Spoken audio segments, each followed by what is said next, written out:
said you didn't want him to see it coming. Yes. What did you hit him with? A hammer. A hammer? Yes. Okay. And I basically killed him with it. I understand you wanted to talk to me? Yeah. Well, I thought we were going to get this done in the morning and everything. I didn't know. Would you prefer to talk in the morning? I'm here to, I want to talk to you as soon as possible. I came a long way to talk to you. Yeah, how late are you here till in the morning? Well, man, I'd rather do it now. I mean, I traveled a long way in a short amount of time. We'll do it now, man. Okay. All right. I apologize. That's okay. Hey, like I said, I'm here to listen to you. Okay. Do you think I could possibly get a blanket, though? I do. I hate to ask. I just had bad PTSD with a cold. blanket or anything like that? Yeah, sure. All right, they're going to get you one. Thank you. All right. I'm sorry. I just had No. bad PTSD with coldness. PTSD with coldness? Yeah. Okay. I was homeless for like half a year in the winter of 2015 and 2014. Oh, really? Where was that at? Up here in Ohio. Cool, babe. What's that supposed to be? Okay. Shelby begins the conversation with an almost unbelievable calmness for someone just apprehended for 3 murders. But this is only the start. His eerie composure is enough to send chills down anyone's spine. Where do you want to start? Well, we're not going bullshit. We know why you're here. It's for the 3 deaths and everything. Okay. Correct? Okay, well, obviously I did it. I'm trying to think of where I begin this long story. You want me to ask you a question to get you started? I mean... Or do you want to just think about it and you can start wherever you want? I mean... The story kind of like... Because I know your questions are basically like, why the f*** did this happen, for obvious reasons. I mean... You know what, why don't you start with questions and I'll just make my way into the story in a second. So Okay. Well, I want to start way back. Way back? Childhood. How was your childhood? Oh, we want to go there. You know, it was a good, man. Mom and dad both there? Single mom, single dad? My birth father, he was in Texas my whole childhood. Shelby's childhood showed no signs of trauma, except for his father passing away right before his 17th birthday. So it almost rules out the detective's initial suspicion of deep-rooted mental issues. However, his cold, calculated demeanor hinted at psychopathy. Alternatively, it seemed he might be deliberately portraying himself as a character in a twisted movie, believing he was the anti-hero of his own story. So your dad passes away. Yes. So then you're with your mom and your stepdad? Yes. Okay. How was it growing up? I mean, good? I mean... You said it was relatively good childhood? Yeah, childhood was good. I didn't run into problems until literally my early adult life. Like, literally as soon as I turned 18. So when you were a kid, how were you disciplined? There was no, like, physical abuse, mental abuse? No. I mean, I would get disciplined like any other kid. I was bad, you know. Well, everybody has different... Get ground for my stuff, get my stuff taken away, but you know, I wasn't the easiest of children to deal with either, you know. Like getting into mischief, or? Yeah, I was very mischievous and rebellious growing up. I also got prescribed ADHD. I just think the rebellion came from like strict rules and everything, like a normal child. Right. You just didn't like the rules? Yeah. So I would just break them and everything. Well, kids go through that. Yeah. My I don't know if I'm psychotic or not, but my psychosis didn't really start taking effect till I was like starting to go through stuff. Early adult life, I turned 18. I moved out of my parents' house. You know, I'm still in school. I'm smoking weed and all this shit. I knock up a girl, and then just somewhere down the lines, I drop out of school. We marry, and I don't know. Shit was just. I think I just had too much going on my plate back. That's a lot for a young man to handle. I just was still dealing with my dad's death and everything, so I started lashing out and hitting her and everything, and the marriage ended.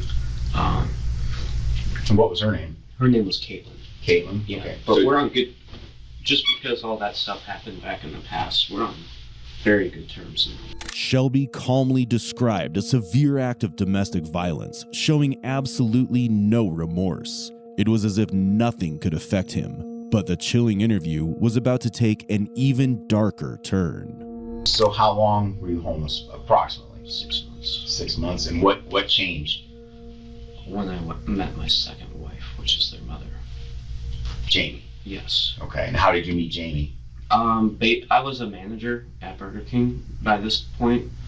Her brother was my employee. And where is this at? What city and state? This is Ohio. This is actually up here. Okay. Before we all moved down here. Parma, Okay. Ohio. What city in Ohio? Parma. Parma. Okay. Mm-hmm. I went home with him one night and to smoke weed. And she was just sitting there in the garage, and we just sort of just hit it off from there. Okay. And I started dating her and living with her, and that's when shit really started getting bad. Everything was cool at first. Occasionally we would argue, and she would smack me here and there. And I was like, it's whatever, it's a woman, they lose control of their emotions. And by this point, of course, this is after the whole domestic violence, but I'm really not trying to hit a woman and all that. So, unfortunately, their daughter was very, how do I put it, disrespectful towards rules when living under... Can I get some water? I'm sorry. Sure. As he casually insults every single woman on earth, Shelby sips his coffee and quenches his thirst with a glass of water before revealing a disturbing story. How do you think you're doing as a dad? How do I think I'm doing as a dad? Yeah. With your kids. I think I did pretty damn good Yeah. as a dad. Yeah. What do you think about Jamie as a mother? How do you think she does? She did not do good. Can you give me some examples of why she didn't do good? Well, I mean, I'm going to be honest with you. She's not alive anymore because of what she tried to do. We're going to get into that. Okay. I do apologize that when I first started the conversation, it was kind of hard for me to piece together how to tell you that, but we're at a good point now. She passed away. There was we'll get into this incident, but there was an incident down in Florida where she had an extreme case of psychosis, and I'm sure you can look up all her records and stuff. I'm sure you've seen that she's attacked her parents in the past and all that good shit. Mm-hmm.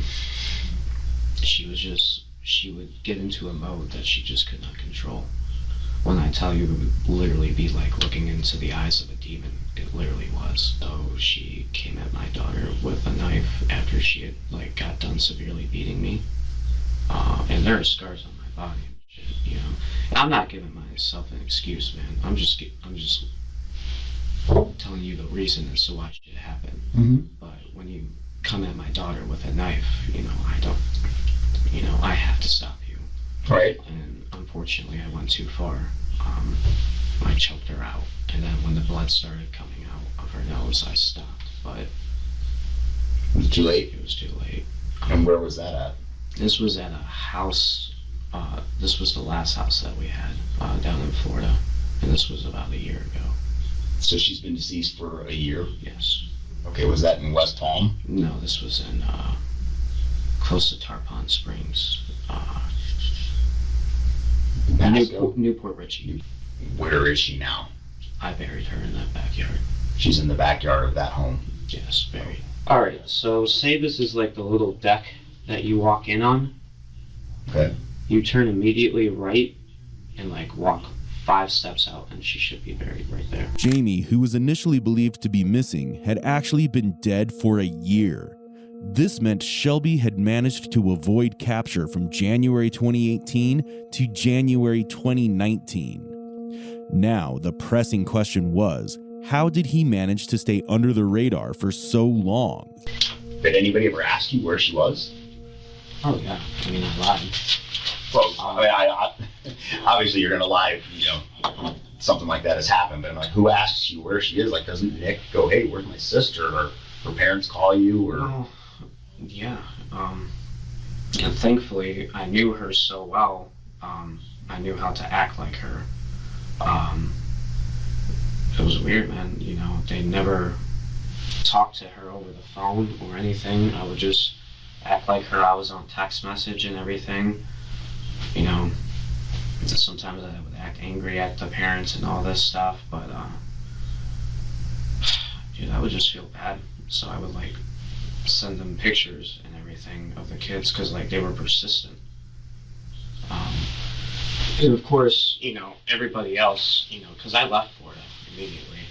after that? Yeah. Let me, and I don't think I asked this. Go ahead. Approximately, what was the date that this occurred?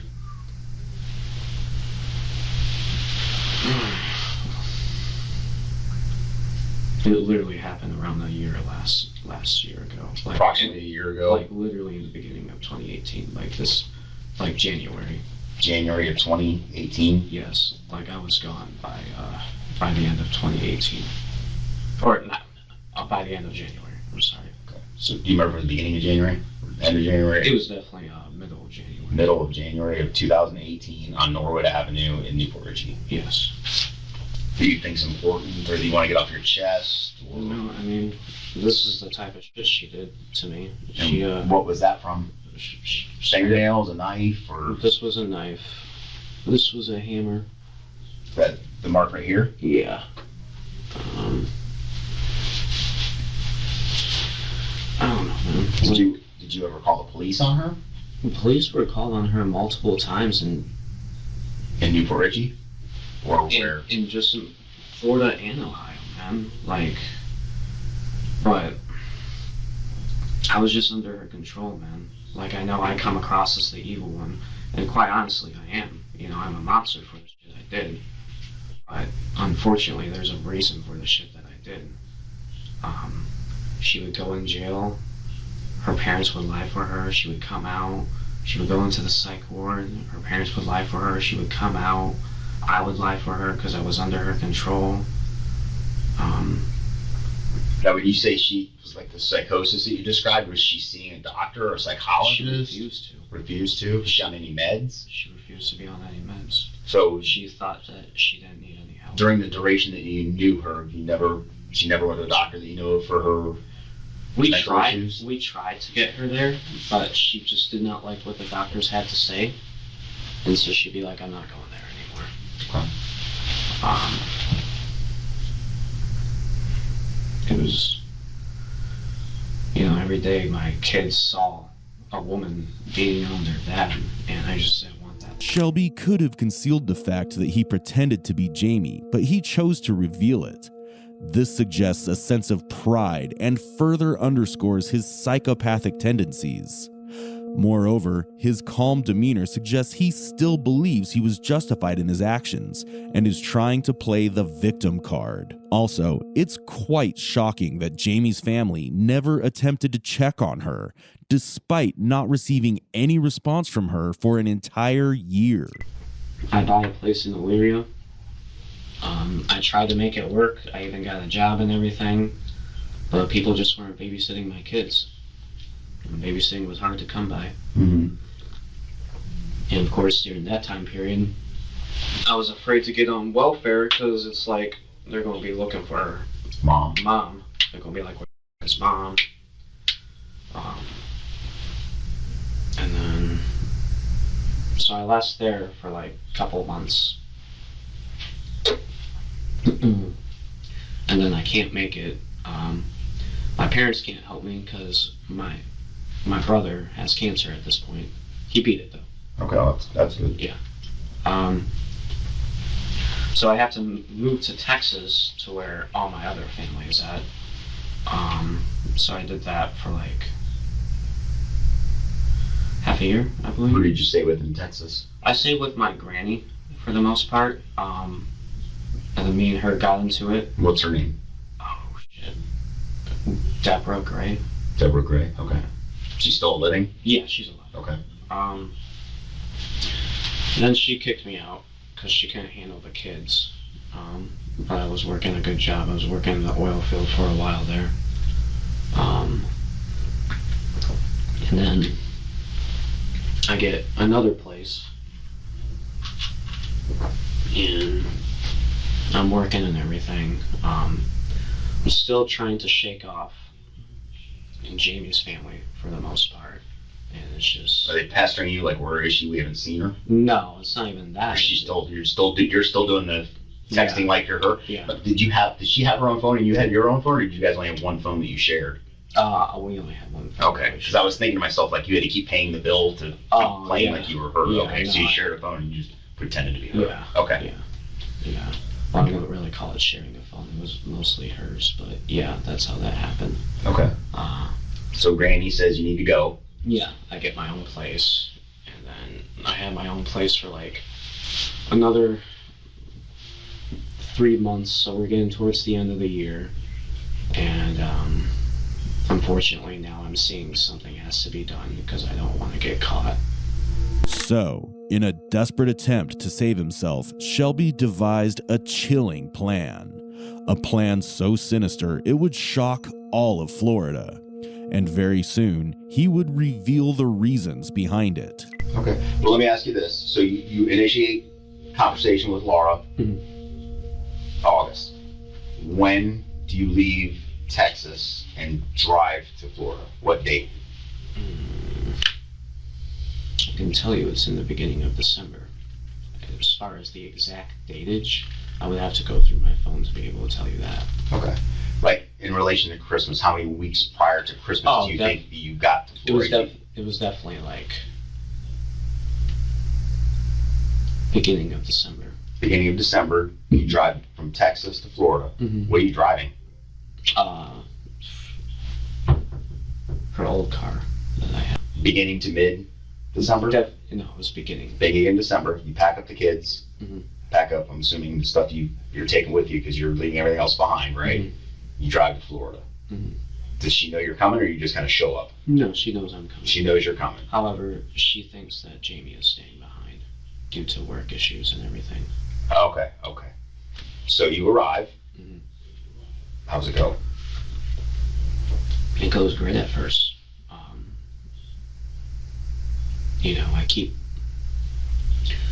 I kept putting off killing them.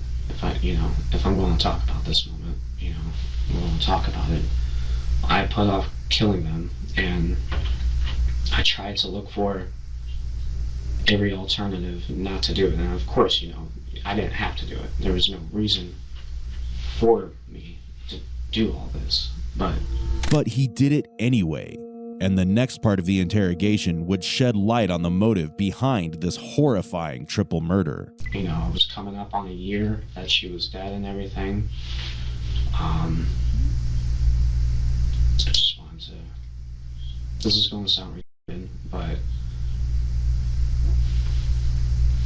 at the end of the day, I just wanted to make sure my kids were okay, So were you worried that they were going to try to take them from you? I was worried that they were going to try to take them from me. I was worried that,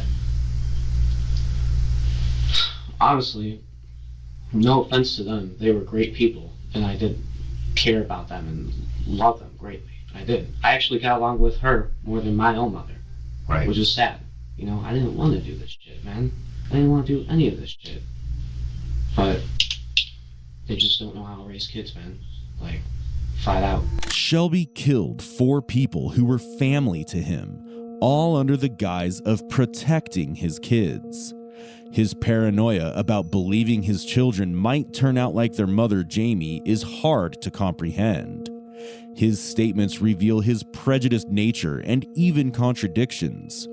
He said he had to do something to save himself from being caught after killing Jamie, and he knew that her family was the biggest threat to him. So, one can get the idea as to why he actually killed the Ivanchik family. I kept putting it off. They were enjoying time with their grandkids, and... At what point in time did you decide I have to kill them? Was it when you were driving there? No. I fought with it literally up until I did it. Okay, so when was your first thought of I need to kill them? Oh, like it was definitely on my way there. While you're driving there, Yeah. you're thinking to myself, I need to kill them. Yeah, like if I'm going to survive and raise these kids and not get caught. And then I get there. Because they pose a threat to what you believe was a threat to your custody of your children. Shelby had planned to kill the Ivanchik family from the start, but claimed he held off from doing so, and instead continued to watch them spend time with his kids. Despite this, he went through with the murders, showing he was more sadistic than emotional. It seems Shelby doesn't truly understand the concept of emotions, no matter what he says. No, you're doing great, man. It's hard for me, man. You're doing great. You're doing great.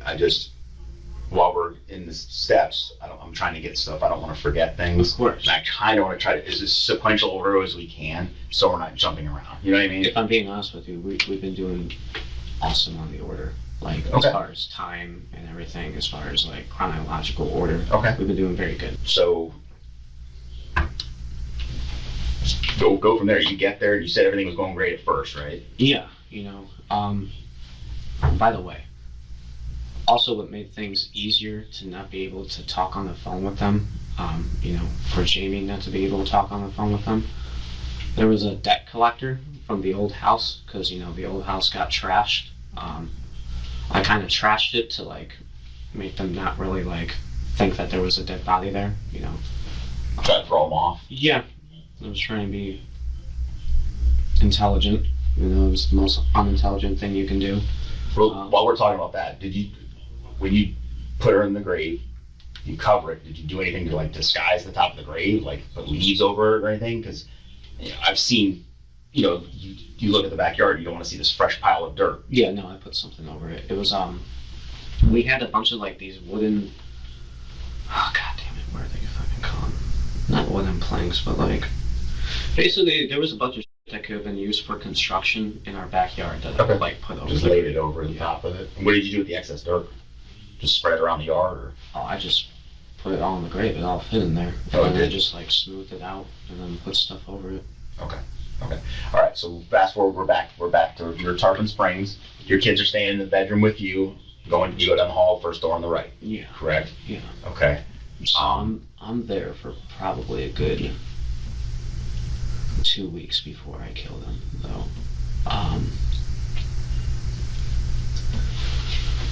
Unfortunately, I almost got out of it too, because with the step, I acted like this debt collector had like a undercover agent that you can buy or whatever it's called. I forget what it's called. But basically, I made it seem like that this debt collector knew where Jamie was at if she were to enter Florida. So then at the end they were like, well, we could just come to Texas with you and visit her. And then on that day, So is that when you decided I have to kill them because they're getting too inquisitive? Is that why? No, they weren't even inquisitive, man. They were always trusting of me. They And do you remember what the date was?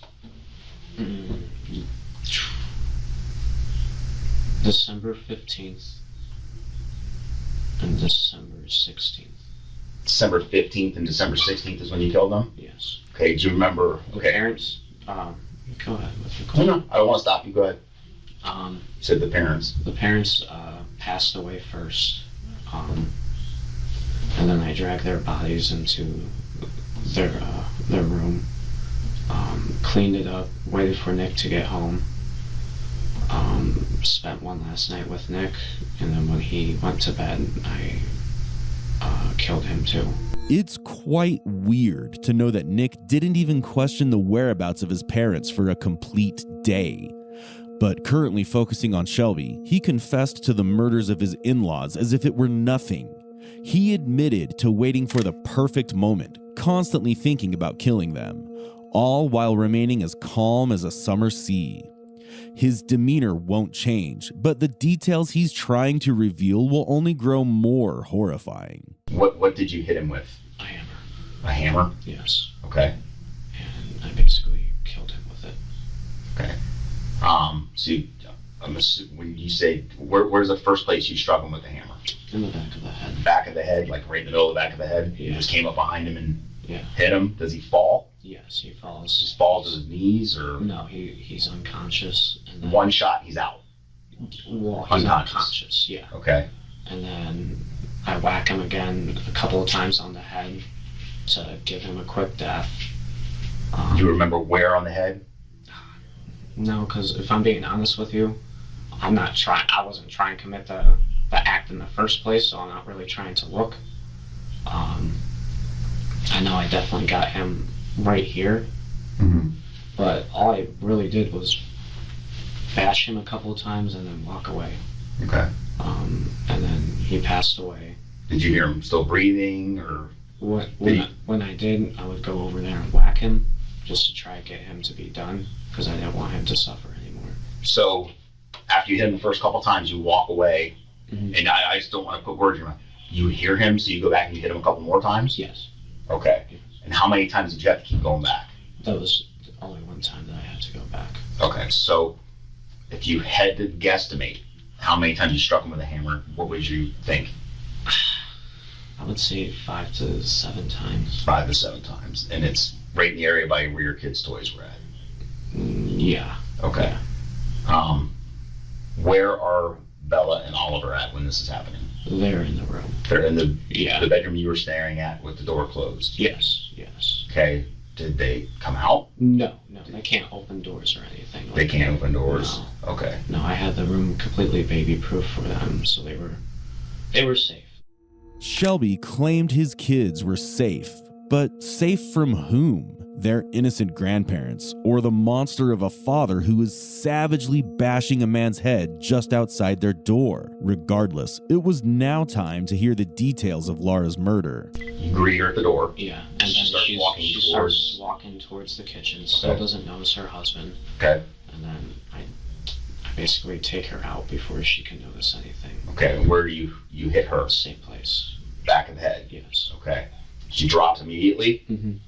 Okay. And then So she's in the same room with her husband?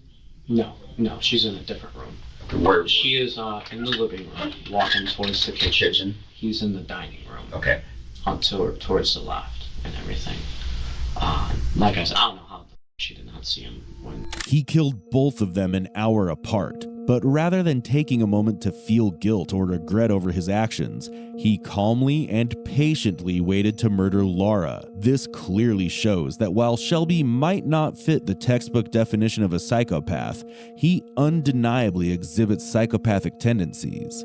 It would be fair to say he's at least on the borderline. Okay. So they're both down. Drag both of them. Which one do you drag first? Definitely Rich. Rich, he's on the area rug? Yeah. So you gotta tell me how you did it, because he's a pretty big dude, and I'm not taking this offense. You're not near as big as he is. Oh yeah, You had to like busted your ass to get him back there. God, did I ever?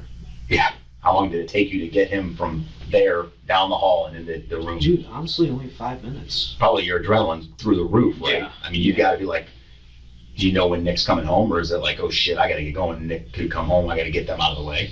At that point, I didn't know when Nick was coming home. So you're right. Definitely adrenaline played a big part into it, I think, moving him.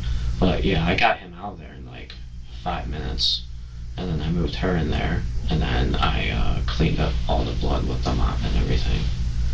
And he didn't notice anything when he got home. I finally did get a hold of him. Where was, and how did you get Laura into the bathroom? There was another rug that was close to her.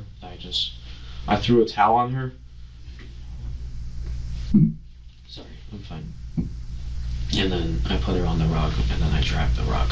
Okay, but you brought Rich first. Yes. How did you get her past Rich?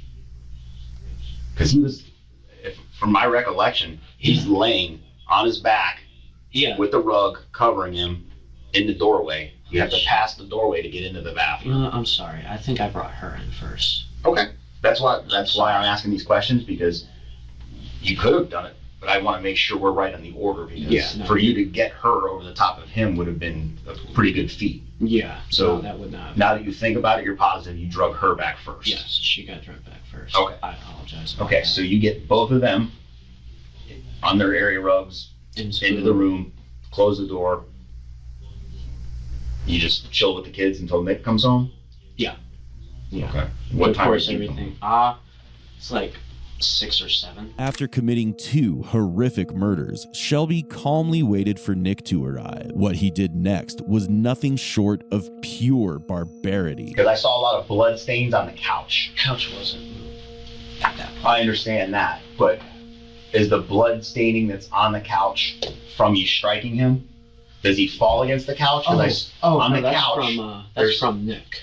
That's from Nick. Yes. Okay. Yes. So Dad falls there, nothing gets on that. You mop up the floor. Yeah, the couch was right here at that point. It's not moved over there or anything. I moved it over there during the process that I stay there.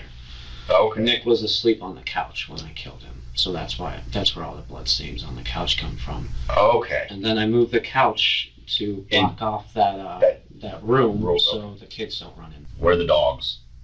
I put the dogs in there.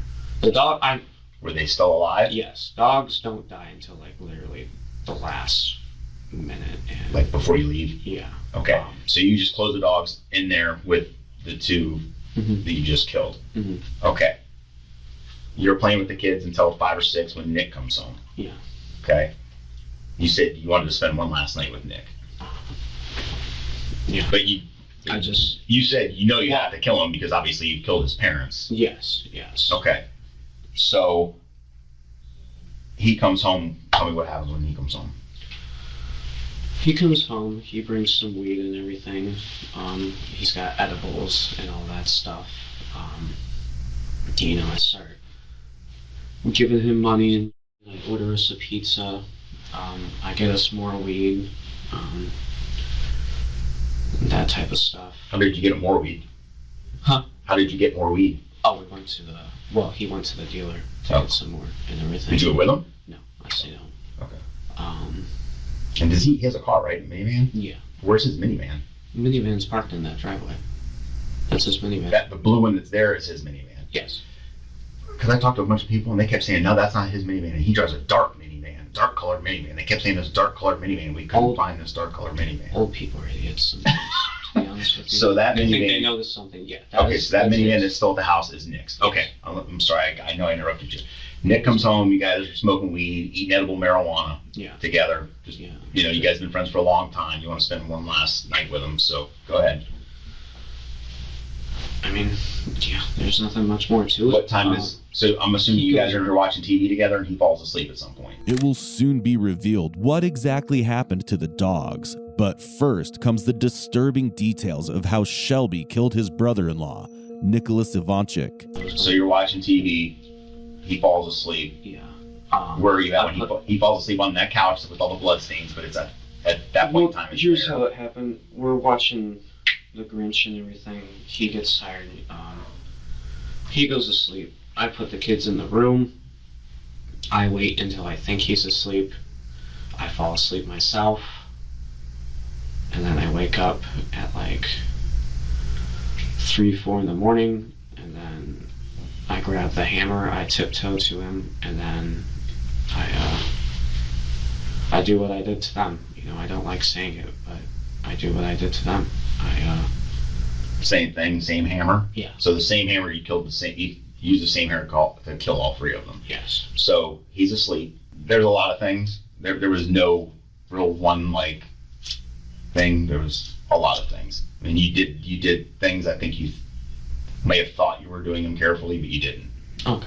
I'm not going to go into specifics. Don't give me specifics. There's no reason to. Yeah. I will say this. There wasn't one thing. So you can't beat yourself up over man, if I had just done that one thing, you did a lot. Okay. It was traceable. Okay. So, what else do you take from the house? His coin collection. His coin collection. Which is on top of the fridge. On top of the fridge where you live now? Yes. Okay. And what about IDs? Yes. Driver's licenses? Yeah, I took that. From who? Rich and Nick. I could not find Laura's. You looked for it, but you couldn't find it? Yeah. And what was the purpose of that? Honestly, I know this company called Live Ops where you can work at home, but you gotta have a clean record. So that's what I was going to use that for. You're going to use Nick's identity? Yeah. Okay. Yeah. What about Rich? Why did you take his? Just to not leave behind evidence, you know. It wasn't really the smartest thing to do, to be honest with you. I know you're trying to find a comprehensible reason as to why, but... Right. Well, like I said, I'm trying to understand your mindset, what's going through your head, why you would do things. Mm-hmm. And so the coin collection... was to get money, obviously. Right. So I can... And there was like sheets of money too, right? Mm-hmm. Yeah, you'll see the sheet of money in there. So there's a sheet of money, collectible coins. In the suitcase. Here. Want me to write it all down for you? Sure. Yeah, right. You can write down everything you took from the house. The murders of the Ivanchik family are clear by now, but it's obvious that many would want to know what happened to the dogs. Animal cruelty is a serious offense, and here's what unfolded. At what point do you kill the dogs? You said it was like right before you left the house. So, the dog that was by the woman, or by Laura, he died on his own, basically. Starving? No. He had diabetes, and I didn't know how to, like, do the administer that stuff. Okay, so, is that one of the ones in the... Because there was one dog in a garbage bag, another dog in a garbage bag, and there was one in a rug. This is the one on the rug. The one in the rug died on his own because you didn't give him his insulin. Well, he didn't die on... He was dying. Okay. And then I put him out of his misery. How did you do that? I just whacked him once with the side of the hammer, and he instantly died. Okay. I knew that he would die instantly, being that he was a small breed and everything. Okay. As far as the other dogs go, they got put in the bag the last night, and they suffocated and everything. Okay, so you didn't hit him with the hammer, you just tied the bag shut and suffocated him. Okay. Because I examined the dogs, I mean, I couldn't see any like obvious damage. So that was one of my theories, was that they suffocated. The only thing was, the bags are dark, and I would assume the dog would have tried to scratch their way out, but I guess they didn't. Or I just didn't notice it. Yeah. Shelby killed 4 people he once loved and 3 defenseless dogs, claiming it was all for the right reasons. Yet his actions are so horrifying that even the devil might shy away from him. I mean, I've basically told everything that I wanted to tell. Okay. So I've made my, Major piece. You know that I didn't do this because I wanted to be evil and I wanted to kill people. I did it because I felt that I had no choice at that time period. You also know my wife was very abusive, both physically and mentally and emotionally.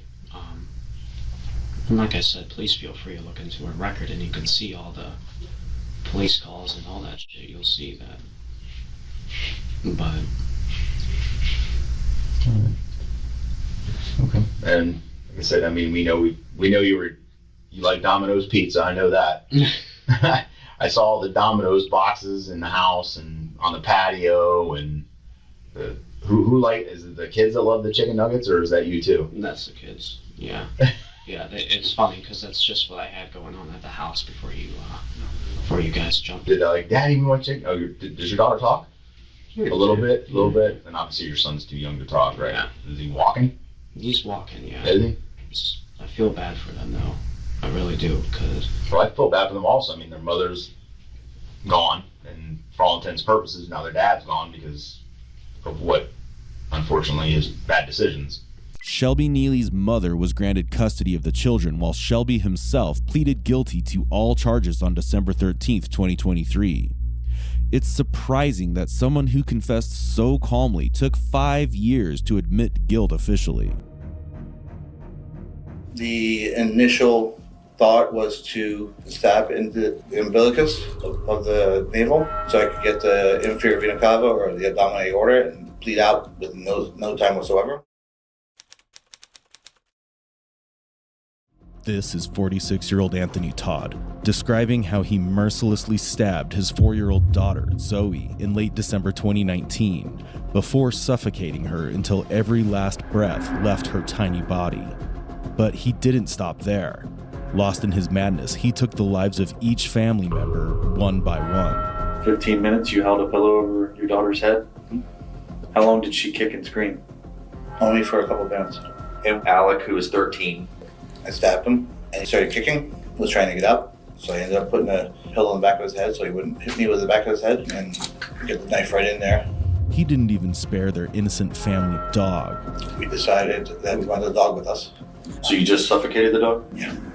With the bodies lying still in their beds and bloodstains everywhere, the horror was undeniable. But beyond the gruesome violence, the true shock was the motive. Something so twisted and unthinkable, it defied all logic. I said, I don't know if I can do that. And she looked at me and she goes, if you love me, you can do this. I want to be with my babies. The community was left in shock as the horrifying truth came to light. Friends and family had always seen Anthony as a devoted husband and loving father, but everything changed in 2019. The family moved to Celebration, Florida that year, and then from that point on, the nightmare began. After discovering the crime scene on January 13th, 2020, the detectives, desperate for answers, wasted no time getting to the bottom of this harrowing case. The moment his medical evaluation was complete, Anthony was brought in for interrogation. I don't know if it was something to do with some liver, kidneys, or something like that, enzymes or something. Benadryl overdose. Benadryl? Okay. How do you feel right now? Regarding health-wise, Yeah, I mean, I feel very sad and very upset that I'm still here and yeah. Is there somewhere else you'd rather be? with my family on the other side. On the other side? Mhm. Okay. And you do know your wife and children are deceased? Yes, and that's where I want to be with them. That's where you want to be? Okay. Detectives imagined that Anthony would be going through emotional turmoil at this moment, but his unnatural calmness told a different story. So, to unravel the truth, detectives wasted no time in questioning him about that night. How we led up to where we're at right now? Okay. Okay. For a while, my wife had started. She began watching these videos, talking about the afterlife, talking about salvation, talking about how family is good. So Slow down a little bit right now. I'm just having a hard time keeping up with you too. I'm sorry. That's okay. And speak up.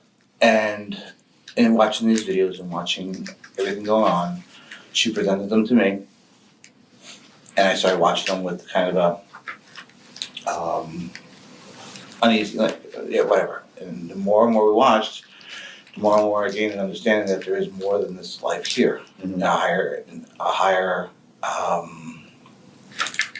level of consciousness. Mhm. And then we started researching, and then we started finding more about the world is coming to the end, the apocalyptic end, and that our families are going to be separated and enslaved, and to avoid this, to all go together. Okay? You mean die together? Die together, that's correct. Okay. Okay? So, because my wife's been chronically ill for a while, this really appealed to her, and because it appealed to me also, because she wouldn't be in any pain, family wouldn't be separated, Mhm. there would be no more sorrow, no more heartbreaking, no more anything, it would be a salvation and everlasting life. Okay? Mhm. So we kept doing our research, reading up things, meditating, and decided that, this should be a thing. This should be what we should do. It's shocking to see and hear a grown man use his own delusions as an excuse for wiping out his entire family, claiming it to be a path to salvation. What's even more harrowing is the fact that this person manipulated and roped his own children into accepting their fate and ending their lives. We had sat down and talked with the boys and Joey just on different things about, death and the way what would happen if mommy died, how would you feel, what happened when daddy died, what would you feel? And the consistent responses was like, we don't want you to die, we want to die with you. Okay? So when did you guys start talking to the children about this? What month are we in? We're in January now. No, it was before Thanksgiving. Okay. Just to get a general understanding what they wanted to do and whatnot. And they didn't want to live without us. Okay? We didn't point blank say we're going to die and, leave you behind, but you know, what would you do if mommy and daddy died and we don't want to live without you? We don't want to live without you. Okay. And in conversation with my wife, we didn't want to live without them either. We wanted to bring a whole family together and make it transverse together. Okay? So we were coming up with different things of how we could do this. We didn't know how we could do this because we're not violent people. Okay? Not violent people at all. It was unimaginable how a father could commit such a horrific act against his children. While the motive remained unclear, his statement exposed the disturbing level of control he had over his family. The kids didn't want to live without their parents, and under their father's manipulation, believed they had no choice but to die with their parents. And after all this, he still insisted he wasn't a violent person. Safe to say, it was a claim as twisted as the crime itself. What if we started reading different things? There's something came on TV about cough medicine. Okay, so could they have some cough medicine that'll put them to sleep, like overdose of cough medicine, just put them to sleep, and advice peaceful death. Mm-hmm. Okay, so my wife made a pudding pie, Jello pies, froze it. Nothing happened. What was in the pie? What was in the pie? Sleep, ease, different things with drama, hydro, the stuff that puts you to sleep. You said you have a medical background, is that correct? I have a medical but not a chemical background. Not a chemical, okay. Yeah, I'm a physical therapist. Okay, so you don't have all the like terminology and all No, that? I apologize. Does your wife? She's a physical therapist, no. Okay. We look it up and Where did you guys look this? I was just fixing to ask. Where did you guys do the research at? we went up and down the aisles of the Publix and asked the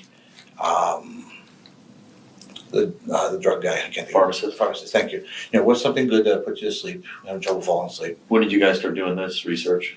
That started research.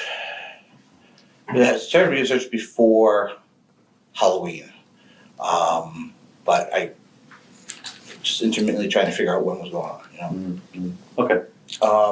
When we found out that the best drug to use was that it's the stuff in Benadryl. It's the safest way to put away. The safest way to put it. So it didn't work. So we kept thinking, talking, and just researching different things. And finally, we started researching. We said, we're just going to have to do some sort of examination. Anthony's mindset revealed a disturbing detachment from reality, justifying his actions as if they served a higher purpose. With his ability to manipulate and control, he easily managed to blur the lines between truth and deception. But with his wife, Megan, dead, the real question remained, who was the true culprit? There's no one left alive to challenge his version of the story. His chilling interrogation soon took an even darker turn. That's how they used to do it way in the back, when they used to do sacrificial things. You take a plead to death? Bleed to death. Oh, bleed to death, sorry. Okay. Okay. And so we started researching where would be the easiest to stab to do so the kids could bleed to death, maybe in combination with the sleep drug. Okay. Okay. And that's how everything led up to be. Okay. So that's through research. You guys have found. Now you're saying you and your wife did this together? Mm-hmm. Okay. How did we get to Monday morning? What take me back to the holidays? When do you think the children died? That type of stuff.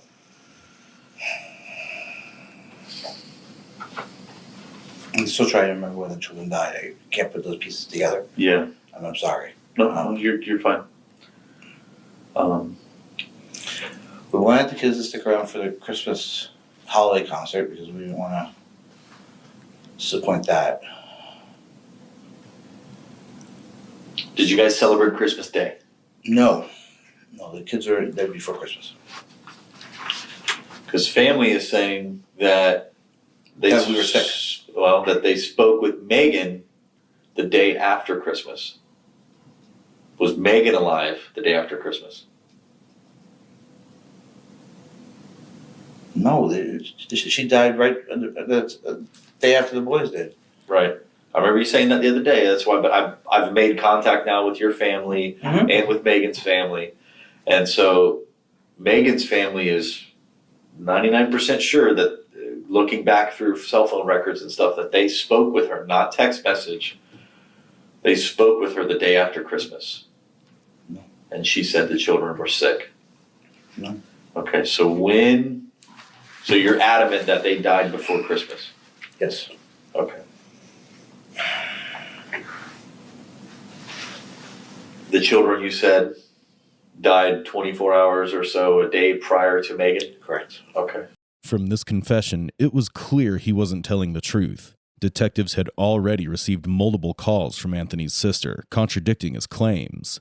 But as his manipulation unraveled, he began revealing more and more chilling details of that night, starting with how he took the life of his daughter, Zoe. How did this go down? Woke up at 11:30 at night. We set the alarm for 11:30 at night, and got up out of bed. And it was to do Zoe first. Okay. Meg walked into the room, and she walked back into her room. Step by step. So you guys are sleeping in the master room, I'm assuming, Yes, my boyfriend, I guess, and the dog. and the puppy. Okay. Which boy was upstairs? Zoe was upstairs in her room. Okay. Alec was upstairs in his room. Tyler was asleep downstairs in the library room. And why again was he down there? The two of them were sick, so we kept them apart. Okay. All right. So, okay, go ahead. Sorry. It's okay. So we walked to the door, Zoe's door. Meg and I hugged and kissed, and pretty much we know what we need to do. Come back at me when we're done. So I went in Zoe's room, and it took me 2 or 3 hours sitting there because it's a tough. But the everlasting salvation and the thought of that everlasting salvation was there, and I needed to save her soul when her to be with us. Megan kept coming in. What's going on? I'm like, it'll be done in a little bit. It'll be done in a little bit. It's getting past that. I'm not that guy, you know. The initial thought was to stab into the umbilicus above the navel, so I could get the inferior vena cava or the abdominal aorta and be bleed out with no time whatsoever. Mm-hmm. I know I tried. I don't know if I ever punctured it. I don't know if I did or not. I saw a little mark on her, but I don't know if I saw anything. But then she rolled and started squiggling, and I put my hand over her mouth and then put a pillow over top of her. So she went, and then she started to fade away. And I just held that until there was no motion left. So you didn't lay on her? I did lay on her when she lay on her belly. I'm sorry. I laid on her to keep her down, and I put the pillow on top. Okay. Do you think you stabbed her or no? I don't know. I didn't see anything. Okay. So how long would you say it took you to take her life? The whole motion, Yeah. like from the minute I was sitting in there, or from Well, I'm saying once you initially take action, okay, did you have a knife with you? yes, Which knife did you have with you? the small knife, Which is what color?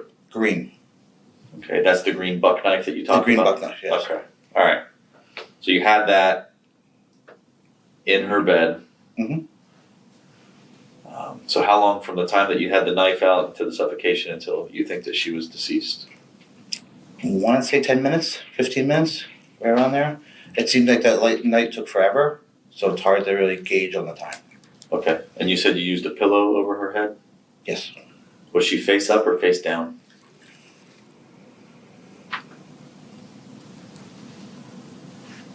She kept moving.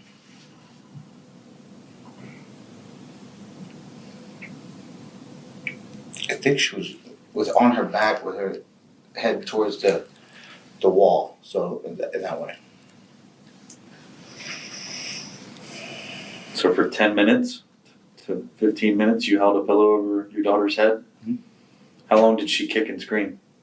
Only for a couple of minutes. A couple minutes? Mm-hmm. So like 2 minutes?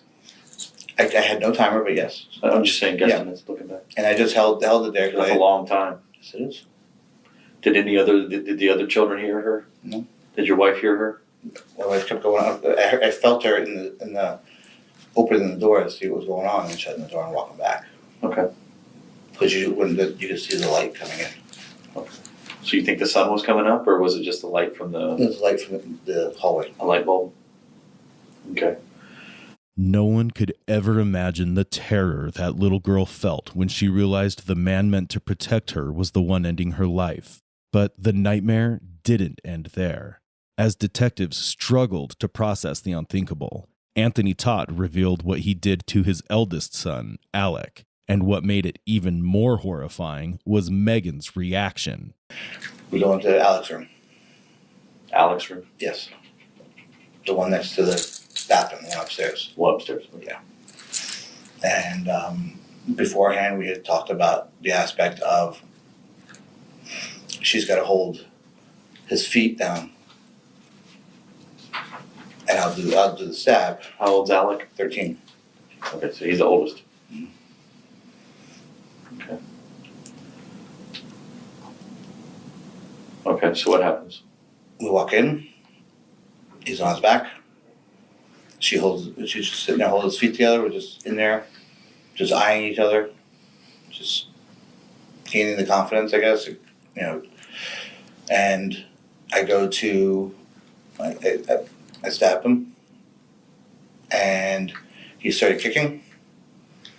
Was trying to get up, and he kept rolling. So I ended up there was a pillow there. I ended up putting a pillow in the back of his head so he wouldn't hit me with the back of his head. And then I reached around with my hand and held his nose in his mouth. And he kept rolling and kicking and rolling and kicking, and that eventually stopped.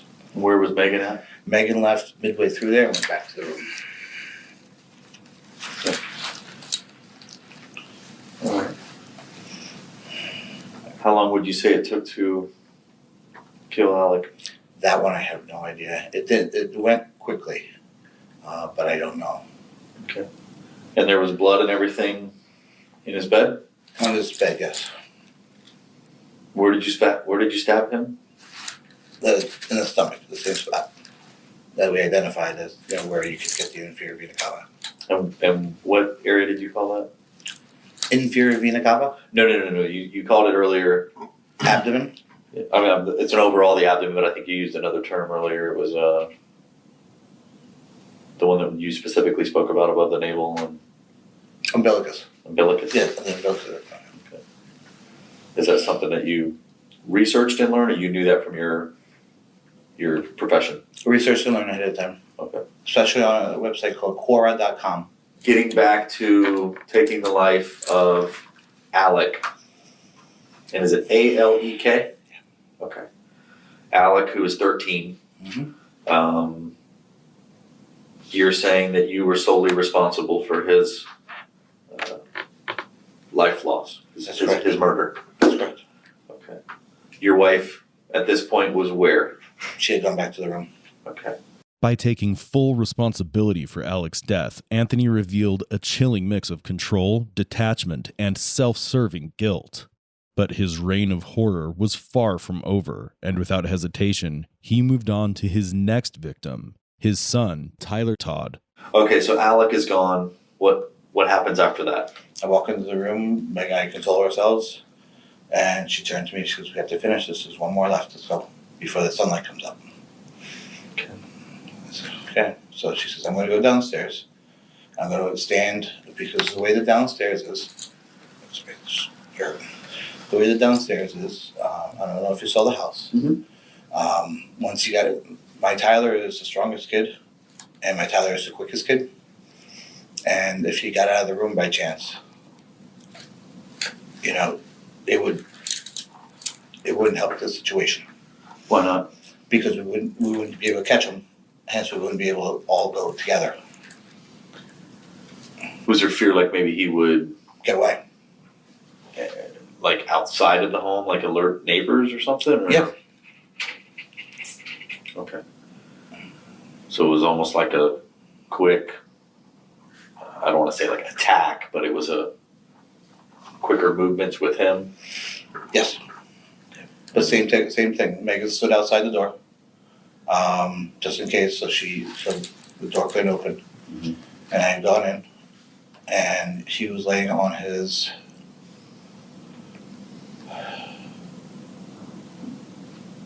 He was laying parallel. He was laying on his left side, and I was able to get in and get the knife right in there. I got it. It started bleeding quite a bit, but then being strong, he kept moving. So then again, I had to put a pillow on top of my hand, and he went really, really, really quick. So a lot of blood. I didn't see much blood because I had him covered up, like how much blood came out. I could feel the blood coming out because it was all over my hand, but it was bloody. And I'm sorry I didn't ask him. Please. With the boys, which knife did you use? It was all the green knife for the kids, and The buck. they're both buck knives, but the green knife was for the kids, and the one Megan used to stab herself with. She also used the great one. Yes, Okay. because we established the fact that I had to get a bigger knife for myself because my body mass is bigger to get the same thing. It was only through his chilling confession that the true barbaric nature of this man came into light. Yet his cruelty didn't end there. He had even turned his madness on the family's helpless dog, ensuring no life in that house was spared. So Tyler is killed. Who's in the room when he's killed? It's just me and Tyler. Megan is outside in the door. What is she saying during any of this? She's doing meditations. Was she drinking or consuming anything that would maybe Not at that point, no. bring her down? Because it's just a lot for a parent to go through. Yeah. I mean, it's a lot for a human being to go through, let alone a parent. Okay. But we had salvation in mind. We had to grade it, and that's in I all got you. honesty. We love our kids, and it's sad. I got you. I understand. Okay. So now all the children are gone. How long until the sun comes up?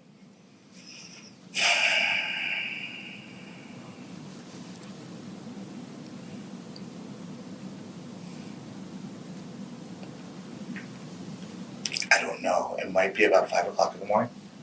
Around that time. Was the sun coming up like part of a rule or anything like that? Because you mentioned it a couple times that Megan told you that you have to do this before the sun comes up. Is there a reasoning behind that?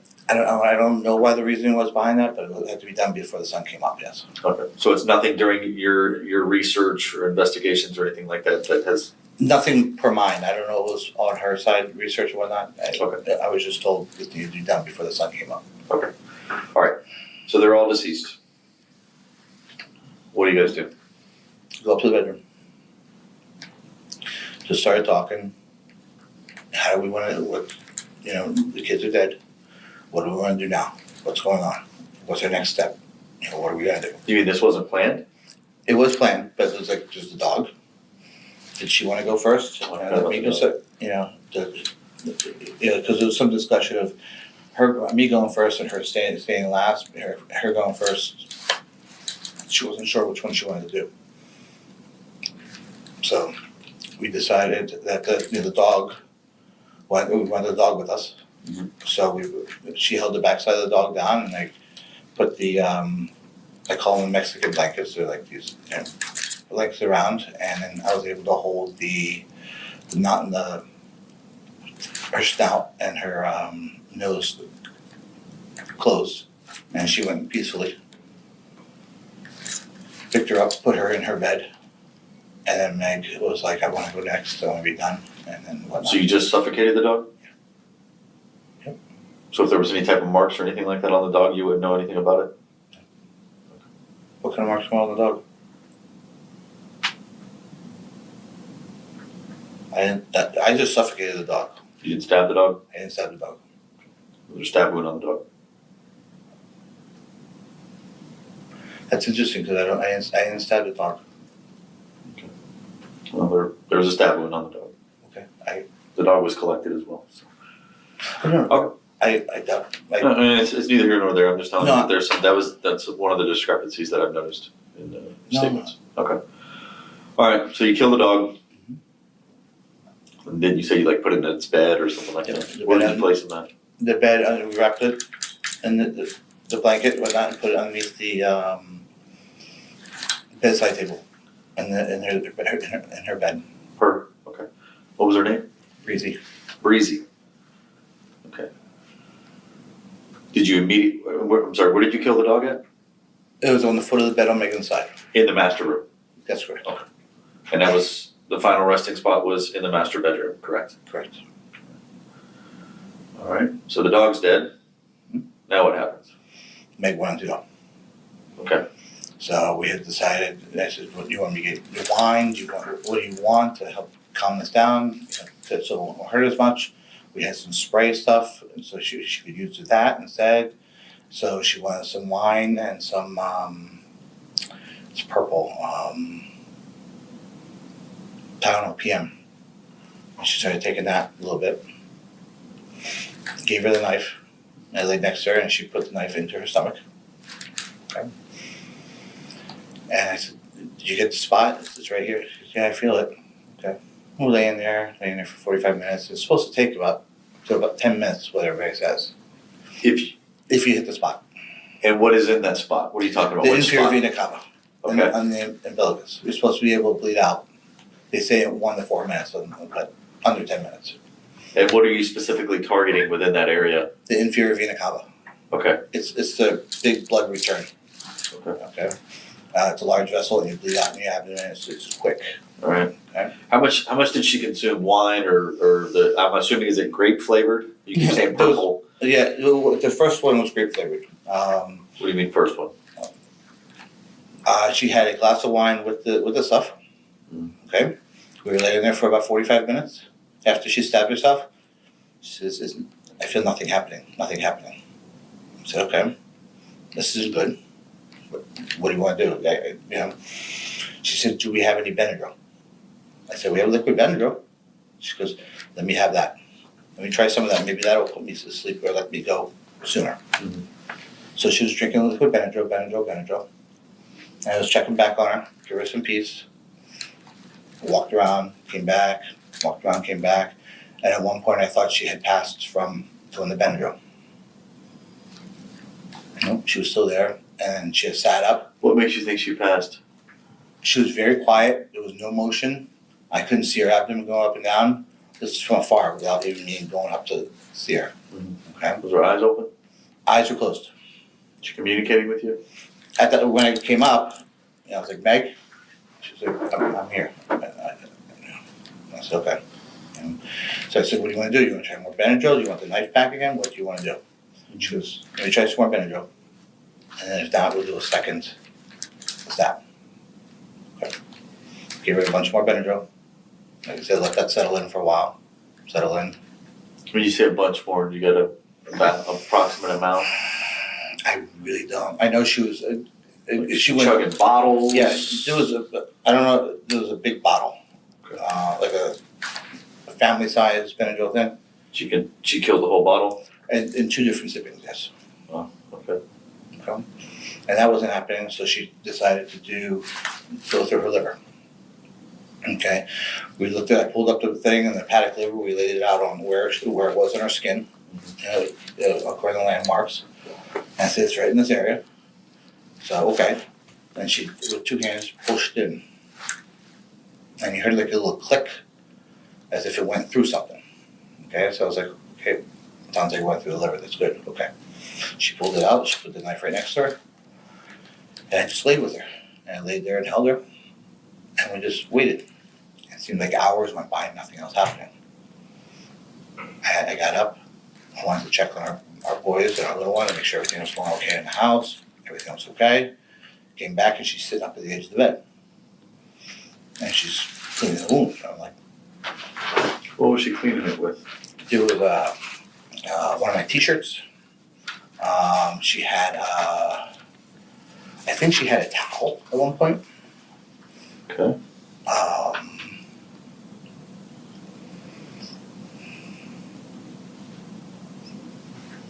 she was definitely, I can't, but she was up, she was washing it, rinsing it at one point.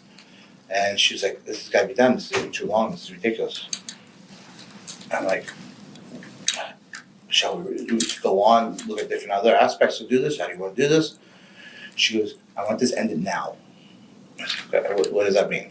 She goes, I want you to take the pillowcase, put a pillow, put it over my head. I said, I don't know if I can do that. And she looked at me, she goes, if you love me, you can do this. I want to be with my babies. And so, yeah, and she just looked at me and she goes, you're strong enough, you can do it. Okay. So I said, why don't you take some more Benadryl, so at least you're not going to fight me, and I'll do it. So she took some more Benadryl. She took some more Benadryl, and maybe about 15 minutes later, I came back in the room. I said, "You still want to do this?" And she talked to me like that, very far out. Yeah, get it done. Forensic analysis revealed 700 billion DNA data points, with most belonging to Megan, while only 5.2 million were traced back to Anthony. Toxicology reports showed lethal levels of diphenhydramine in her system, a sedating antihistamine that depresses the central nervous system, causing extreme drowsiness, muscle weakness, and loss of coordination, leaving her completely powerless before the fatal stab wounds. There were no signs of a struggle, no chance to fight back. They called it a mutual pact, but only one walked away. Remind me which boy died first. Alec, upstairs. Alec upstairs. He is 13. Correct. Laying in bed. Mm-hmm. You have the green knife. Correct. Do you have to, in almost an attack fashion or whatever you want to call it? I mean, I'm sure if he's awakened, as my children would be, they would say something or they would, see me. Did you have to close his mouth at that point to keep him from preventing? Nope. The way he was positioned, the blankets were on top of him, the stomach was totally exposed. I don't remember if he was wearing a shirt or not, but his stomach was totally exposed. And for some reason, he had pillows blocked up on his chest. Okay. The way he was sleeping. So I put my hand on top of the pillows with my left hand, my right hand stabbed. Pulled it out, and then he jerked, and the knife went flying underneath the square headboard thing. Square headboard thing. Their bookcase thing. Okay. He started swearing and kicking the wall and that kind of stuff, and that's when I was able to get... Was your left hand physically on his face? My left hand at that time was on the pillows that were on his chest. Okay. So was his face exposed? Could you see him? If I looked up a little bit, yes. Okay. So how many times does the knife thrust into him? Once. Once. And I can't remember which boy suffered greater injuries. Do you remember? I don't... As far as marked wounds? Both had one wound each. Well, one was greater than the other because one was more exposed than the other. Oh, okay.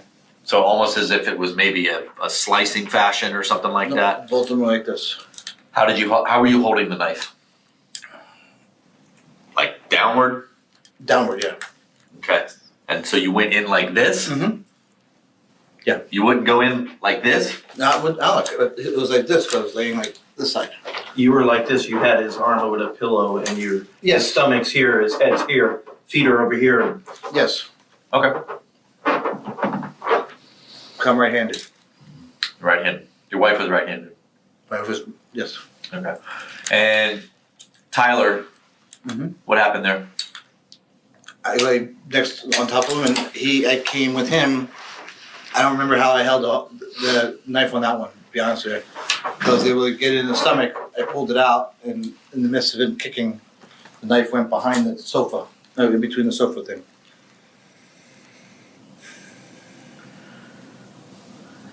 So you had to retrieve it in between each kill, right? Mm-hmm. How were you holding it with?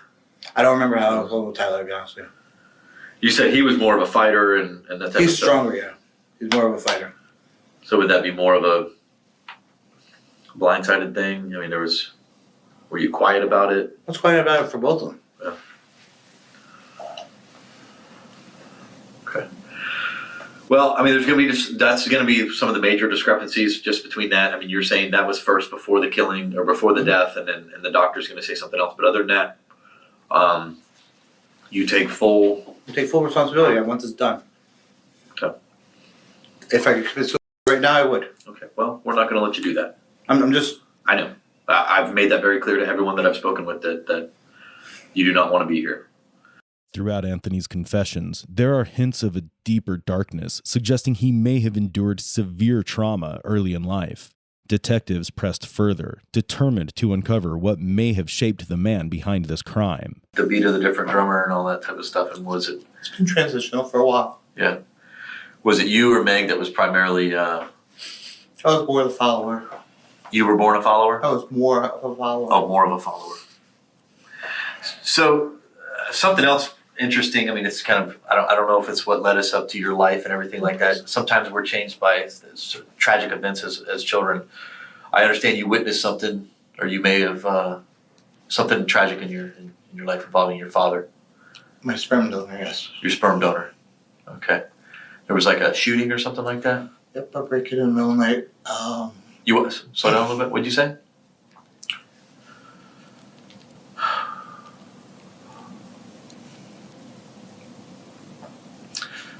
When we lived in Pennsylvania, my sperm donor had hired two of his high school kids to come in and kill my mother in the middle of the night. I had thought it was him coming home late, because he had one or another girlfriend going on. As I turned the corner, I saw my mom getting shot. She still lives with a bullet in her head, false eye. And you said it was the person who shot her was your biological father? It was my sperm donor's kids. My biological father's special ed kids. Taught special ed. He taught. So someone he had hired to kill your mother? Yep. Where's he at now? He got out of jail for 5 years. He's in Massachusetts now. Leave me alone. He still reaches out to you? And harasses us, yes. In a what? And harasses us, yes. Harasses you. Did any of that lead you down the path that you've chosen in life? No? Other than the fact I want to become a physical therapist because that's what helped my mother. Really? Yeah.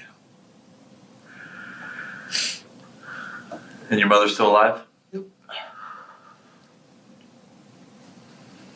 You said you're obviously close with her? Yeah.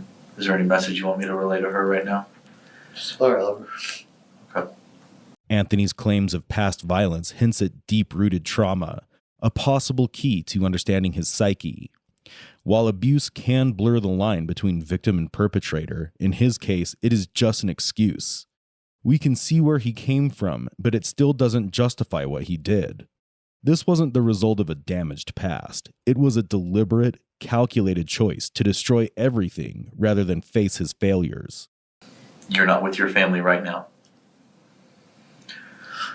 So you are going to be charged with their murders. You understand that? That's fine? Okay.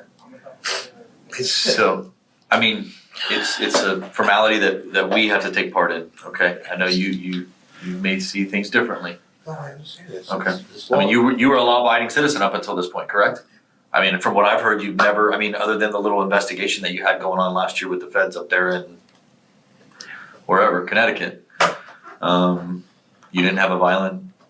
No, this was a decision to... Okay. After his heinous confessions, detectives thought they had finally unraveled the brutal tragedy inside the Todd household. But just when they believed they had solved the case, a new revelation sent the investigation spiraling in a completely different direction. I want you to know a couple of things. That I absolutely loved, honored, and obeyed Megan through everything. Because when things will come out, you talk about it right now, realize that, okay? The night everything happened, okay, I'm going to tell you this. I went over because Zoe wanted her Mickey silver necklace for reasons you'll find out later. I ended up falling asleep. Let's just leave it at that, okay? I fell asleep I was supposed to wake up at 11:30, and didn't wake up the next morning. I have no idea what I told investigators because I was completely stoned. I was asleep. According to Anthony, he wasn't even there the night his family was murdered. He claimed he returned the next day only to discover the worst, but when investigators pushed him, his story took yet another turn. In a desperate attempt to escape the weight of his crimes, Anthony Todd changed his story entirely one final time. This time, he placed the blame on his wife, Megan, claiming she was the one who killed their children in a twisted murder disguised as a death pact. The forensic evidence was striking, aligning with this new narrative, with the knife having more of Megan's fingerprints than his. But the contradictions in his statements and his disturbing lack of remorse all pointed to one undeniable fact. Anthony Todd was guilty. You told detectives that you went into Zoe's room and you rolled over on top of your daughter until she suffocated. And your testimony here today is that Megan did it. Megan killed Zoe. And you told the detectives multiple times that after Zoe, you went to Alex's room. My testimony today is the fact that Megan killed her kids and killed herself. Okay. So everything that you told the detectives is not true. Number one. Yes or no? Ma'am, video, that's what I said. I don't remember anything after I left the house till I got to jail. So I'm refuting, I'm going on your premise that video is correct. Okay. Well, that is you in the video, right? It's a sickly version of me, yes. And that's you talking, right? That is me talking, that's correct. Thank God I didn't tell you I assassinated There's no Kennedy. question. His confession told a different story. No remorse, no grief, just chilling detachment. In court, he claimed insanity and blamed his medication, but detectives had already torn that defense apart. His contradictions and the overwhelming evidence of premeditation left no room for doubt. You've been in the hospital the last couple of days, correct? I don't know how long I've been at the Okay, hospital. well, the last couple of days. Today's Wednesday. Yeah, Monday, Monday, yes. so Wednesday. You're not on any kind of medication. You didn't get any type of. They gave me something. Well, you're not under the influence of anything right now. You didn't take anything while you're in the hospital that would alter your mind Oh, or no. your thought process Yeah. or. They gave me something. Other than not knowing the day of the week, you know where you're at, right? Yes. Yeah. Okay. You're at the Osceola County Sheriff's Office and everything like that. And, No, I don't. Yeah, okay. Yeah. all right. Okay. I just wanted to go back and say, oh, I didn't know what the hell I was saying. I'm of sound mind, and No, that that's is sound mind. I'm Okay. here. I did it. Yeah. This is over with. Anyway. During his trial in April 2022, the defense called just one witness, Anthony Todd himself. His testimony was bizarre, emotionless, and filled with loose ends. The carefully planned nature of the crime, the controlled cover-up, and the days he spent inside the crime scene all pointed to one truth. This was not a moment of madness. This was a cold, calculated murder. After countless attempts to plead his innocence, Anthony found himself trapped in his contradictions. The jury saw through his shifting stories, but one question loomed over the entire trial. If it is assumed that he was truly innocent, why did he stay in that house for days, living among the bodies of his wife and children? And if he had researched ways to take his own life, why had he failed so spectacularly? The answers weren't in his words, but in his desperation. The evidence painted a chilling reality. Anthony Todd had built a delusional world to justify the unthinkable, his mind twisting every detail to fit his false narrative. The defendant will please rise. Madam Clerk, if you would please publish the verdict. Verdict as to count 1. We, the jury, find the defendant guilty of first-degree murder as charged in the indictment. Verdict as to count 2, count 3, count 4, guilty. Verdict as to count 5. We, the jury, find the defendant guilty of cruelty to animals. In April 2022, Anthony Todd was convicted on all counts and found guilty of first-degree murder for the deaths of his wife, 3 children, and the family dog. The jury rejected his defense, determining the murders were premeditated. In May 2022, he was sentenced to life in prison without the possibility of parole. Did somebody tell you that? Yeah, Who told you that? my dad. Your dad told you that nobody was with her, it was just her? Yeah, in their bedroom. This is 6-year-old Ryland, who's being questioned by the detectives following the incident on the morning of April 7th, 2018, in which his mother, 25-year-old Brandy Colenza, shot herself. However, in a startling twist, Ryland reveals a vital clue pointing the detectives toward the real mastermind. We did ask him. And you know what he told us?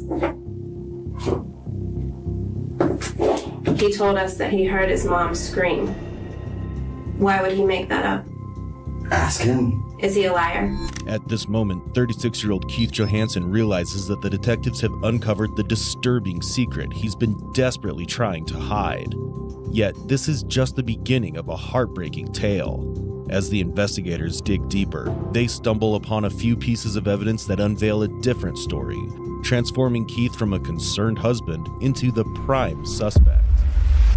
Brandy Colenza and Keith Johansson had been married for a year and had recently moved into their new home. Brandy was a loving mother and wife, and to her, Keith was everything she had ever wanted. The family was bound by an unbreakable and immense love for each other, but they had no idea that a tragic twist was about to shatter their beautiful world forever. When the deputies arrived at the crime scene, Brandy had already passed away, and Keith seemed to be utterly devastated. She's gone? Oh, God. Oh, relax. My wife, man. I got you. All right, bud? It's Brandy Johansson. What's going on today? Nothing. You guys were talking? Yeah, man, we got up. I took a shower. Just made her coffee. Okay. What time did you guys wake up? Shower. I heard boom, boom, boom. I got out. And she was laying on the floor with guns right next to her. And I was like, no. Okay. So I called you guys immediately. What time did you guys Can wake you up? come to my house now? You guys arguing or anything? Nothing like that. Okay. So you got in the shower. How long were you in the shower, would you say? Maybe 5 minutes. 5 minutes. And I heard boom, boom, and I thought it was a balloon. How many shots did you hear? 2. You heard 2? And I thought it was a balloon at first. Then I heard this secondary shot. And I ran out there and seen her laying there going, so I called you guys immediately. But to the detective's surprise, something strange had happened during the 911 call that contradicted Keith's concern toward his wife, something the detectives could sense was odd. Can you apply for? Are you applying pressure to that wound? No, I can't Find yourself her like that. I'm wet. I'm sliding on my floors. You can't apply pressure. I can't see it. Listen, I got wood floors and I'm sliding. I don't want to risk hurting her or possibly one of the guns going off too.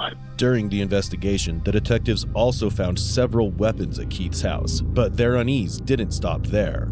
A series of peculiar details heightened their suspicion. Initially, Keith told the detectives that he was in the shower at the time of the incident.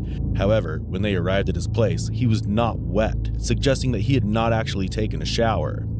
Furthermore, the detectives noticed that the firearms with which Brandy had supposedly shot herself were deliberately positioned at an exact angle facing one another. This raised suspicion among detectives that if Brandy had accidentally shot herself, the guns would not have fallen in that manner. The clues seemed to cast suspicion on Keith, but the detectives needed more certainty. Seeking clarity and desperate to find the answers, they immediately took him in for questioning. I wanted to see if you needed a chaplain or something like that. Well, like after all this, I probably need someone to talk to, you know, and I'm starting to really question my faith at this point, you know, and I can't wrap around why she'd be taken. I mean, she's so young. We just got married not too long ago, less than a year. We're starting out our life in a brand new house, and I just don't know. Yeah, I don't either. I can't I can't wrap my head around it. And it's hard. And how are the two of us getting along? Perfect. Perfect? Perfect. I just can't, you know. Like, how am I going to live without her? You know what I mean? How am I going to go back to the house? Keith's interaction with Chaplin exposed his conflicting emotions. His concern for his wife seemed genuine, but it also unveiled his self-centered preoccupation, providing an insight into his thought process. However, as the detectives began to question him, his statements began to shed light on the unanswered. How would you describe your relationship? The best one that I've had yet. I mean, she was everything that I wanted her to be. Everybody has their problems here and there, you know? Mm-hmm. And that's very rare. I've had one bad relationship before. What would you say was the biggest issue that you guys have in your relationship? I mean, you know, like we have our arguments here and there, stupid little things. But never nothing violent, never nothing too crazy, mm-hmm. you know? So I would say our relationship was, you know, okay with the exception of a little bit of bickering here and there. Mm-hmm. You know, I just don't understand the whole situation. I really don't. Do you guys have any information to maybe clarify it a little bit? Were you guys faithful with one another? Was it just For the most part, yeah. She had this online thing, you know what I mean, that she admitted to. You know, I've been flirting online, but whoopee. Who cares? You didn't do nothing physically. Is there any chance at all that something different happened that you have not told us? None. Because that's what happened. I got no reason to lie to you guys. I mean, you guys are investigators, for God's sake. That's what I seen, and that's what I heard. Keith insisted that everything in their life was perfect, denying any signs that could lead Brandy to take her own life. Yet, his own statements unexpectedly exposed his ongoing issue with his wife, one that detectives considered a critical clue behind Brandy's death. Meanwhile, as detectives interviewed Ryland, his account revealed a surprising detail, pointing the cause in a new direction. She had a little scream, and then I heard 2 gunshots. And I know it was nobody with her. It was just her. Did somebody tell you that?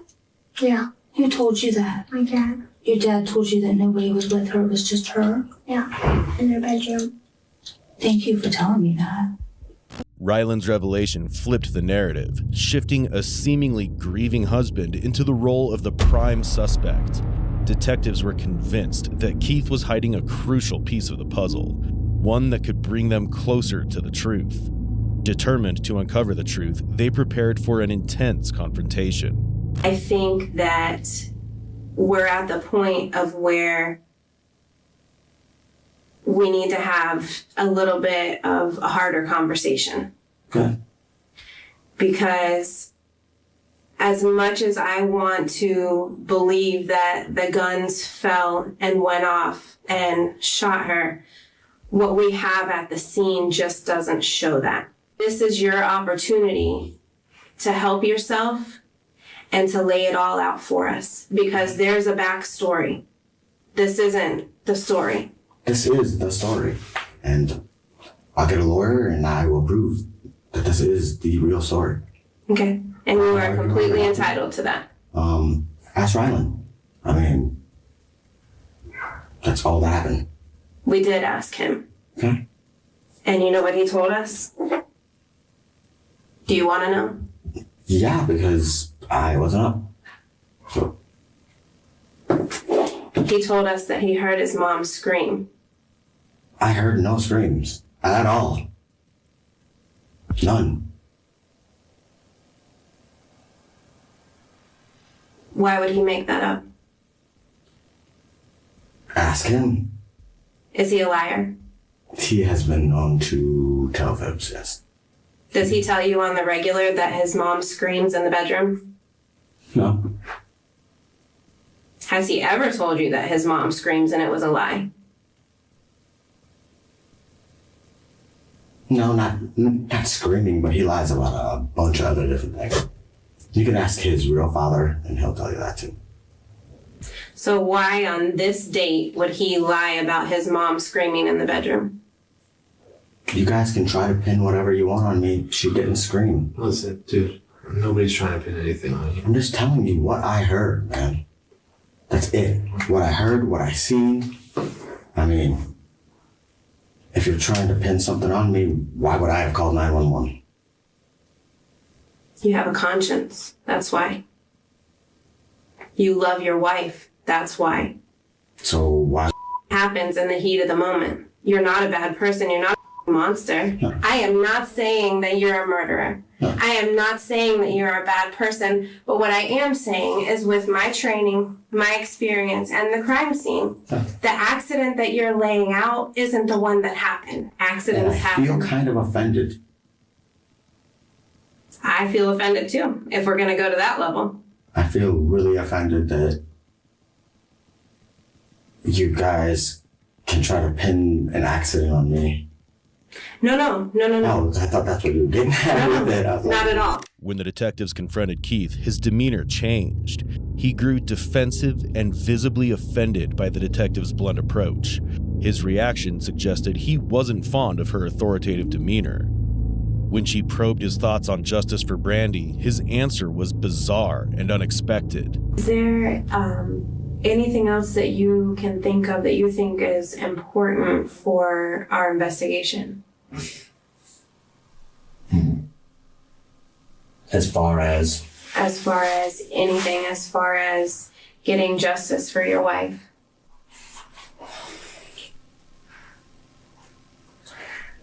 better gun control schools. Better gun control schools, readily available. What in the world does that have to do with this? Listen to me, dude. I know this is a tough day for you. Hopefully this is the worst day of your life, and tomorrow starts something new. I hope so too. Okay? We gotta get through this day. You staying here, talking to us, everything's, which is fantastic to show the family. I mean, I take it like she's trying to pin it on me, and that's, yeah, and I'm very offended. Okay. She's not accepting what I saw and what I heard, and you know, okay. And that makes me feel like I'm getting the injustice now. As Keith realizes that the detective's sharp questioning is closing in on him, he becomes more defensive and yet pretends to remain calm and cooperative. The detective questioned Keith about whether there were cameras installed at his home, viewing it as an opportunity to gain insight and hoping for a breakthrough. Instead, Keith mistakenly revealed something that would later transform the trajectory of the case. Are there any security cameras installed in your bedroom? Not in the bedroom, no. Not in the bedroom. And the rest of them don't work. They're offline because the batteries are off. And I wish they would have been on because that would have been clarifying all of this. Well, to be honest with you, I mean, if something like that, if we were to have that on the video, I cannot even tell you the crazy that I have seen on surveillance cameras. Sure. Have to make sure there's nothing like footage on the camera of, and again, forgive me for saying this, but footage of you shooting her or something like that on video. At this point, until they're done with that scene, you just can't be free to leave. I can't let you leave until that time. Right. Okay. Can I have my parents come here to talk to? When Keith requested to see his parents, it presented a great opportunity for the detectives, as it could help them gain insights during their conversation with him. His statements could either contradict what he previously stated or potentially lead the suspect to confess.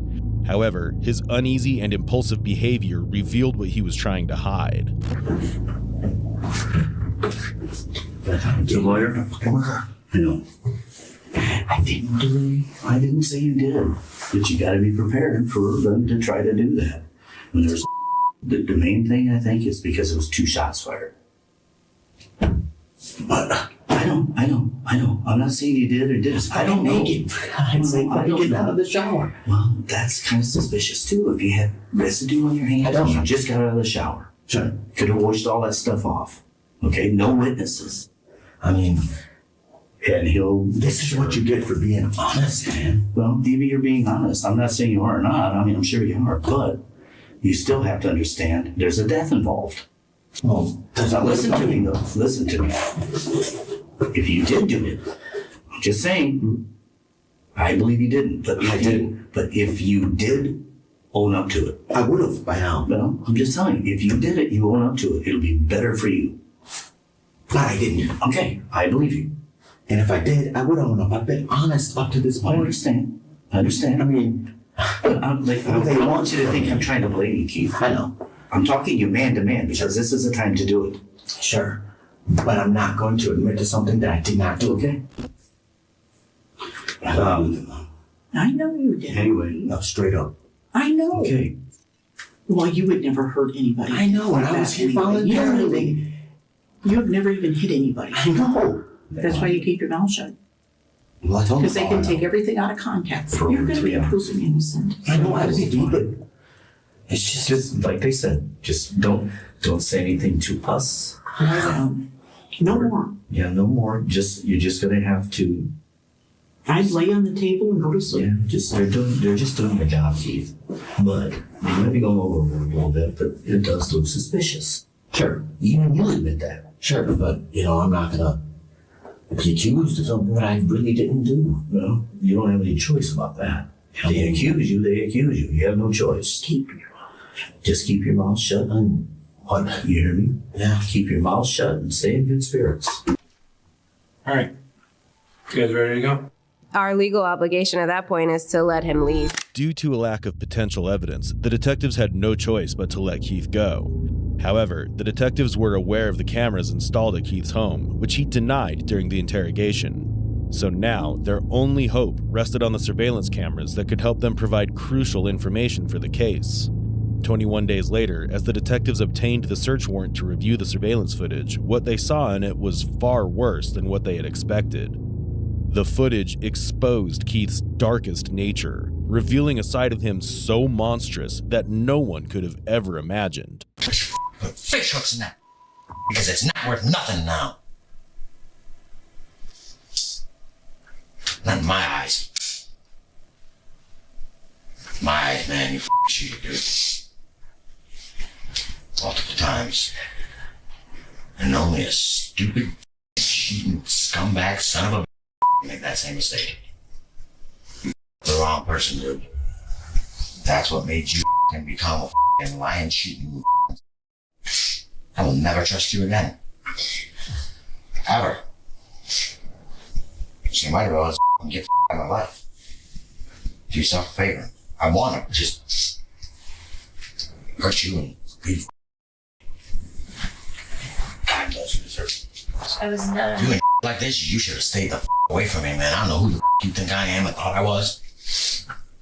Dude, you up, man. Like bad.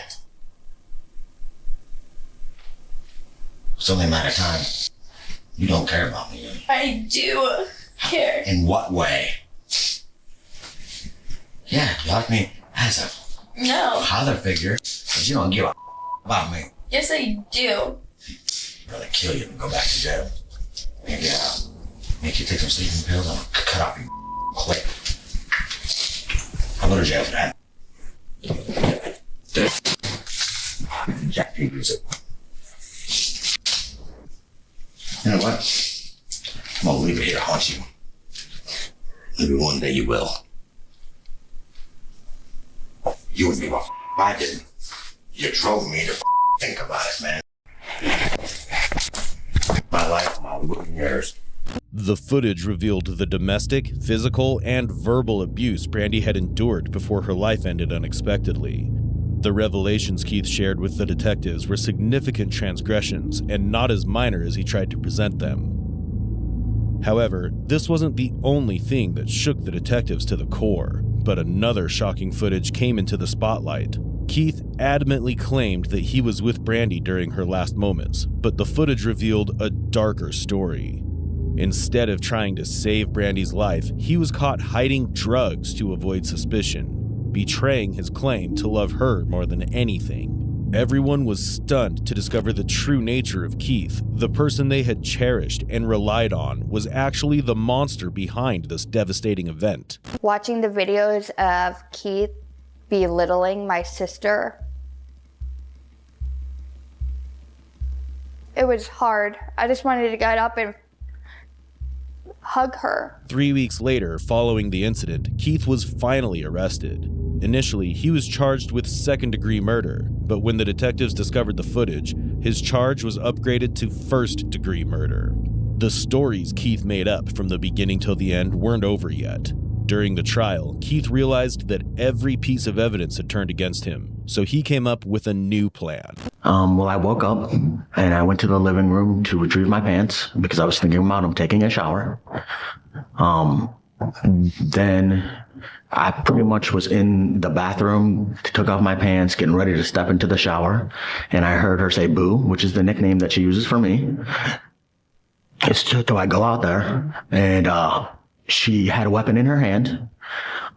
She said that I was not her husband and I was plastic, and I had walked forward to her, trying to disarm her, and, well, I had grabbed my gun, the one that was in the box.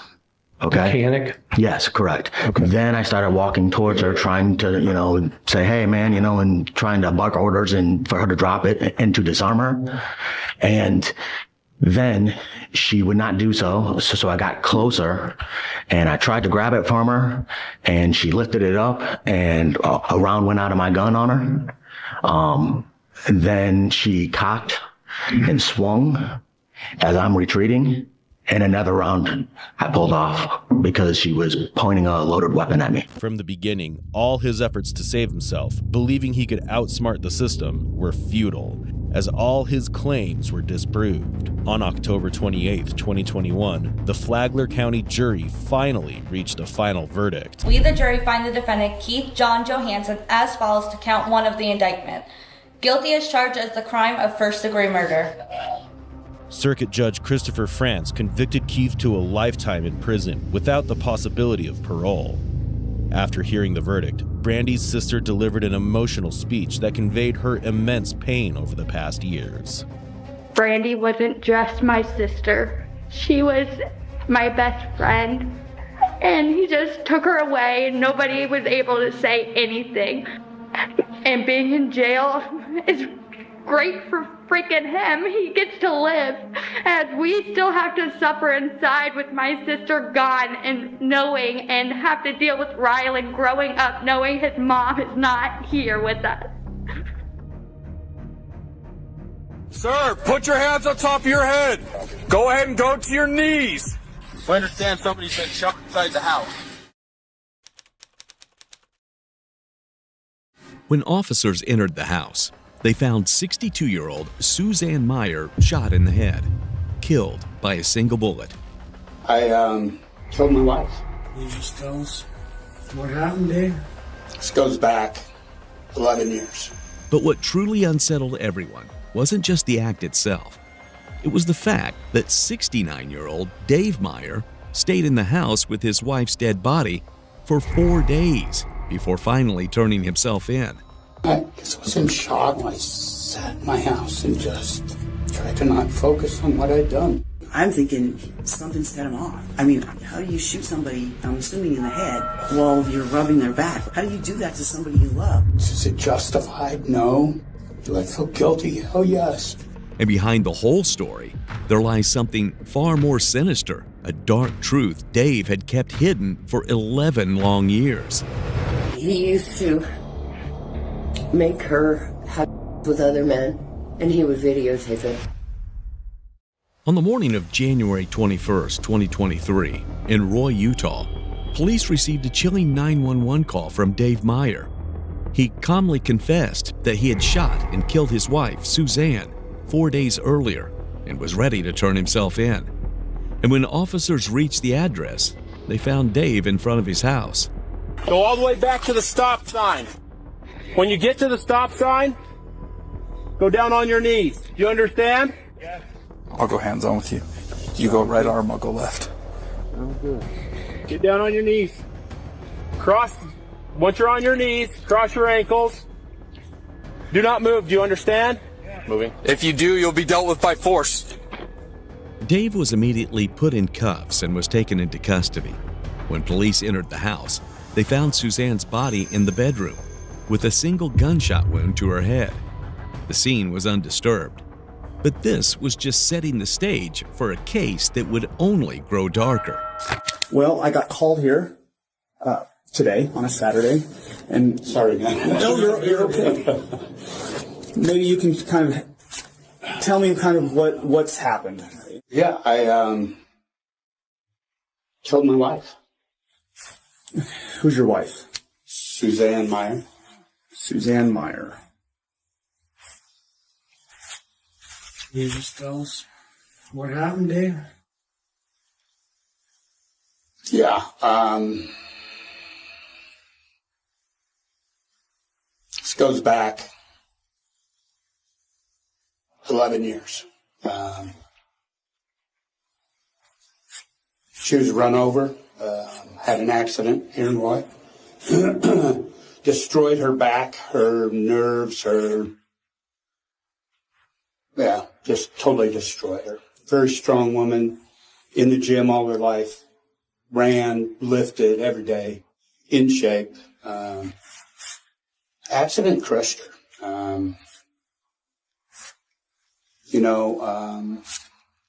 She went to doctors. She finally ended up having some bars put in her back, some steel bars.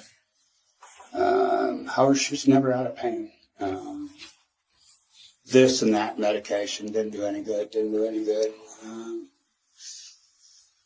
She's fought that for 11 years. And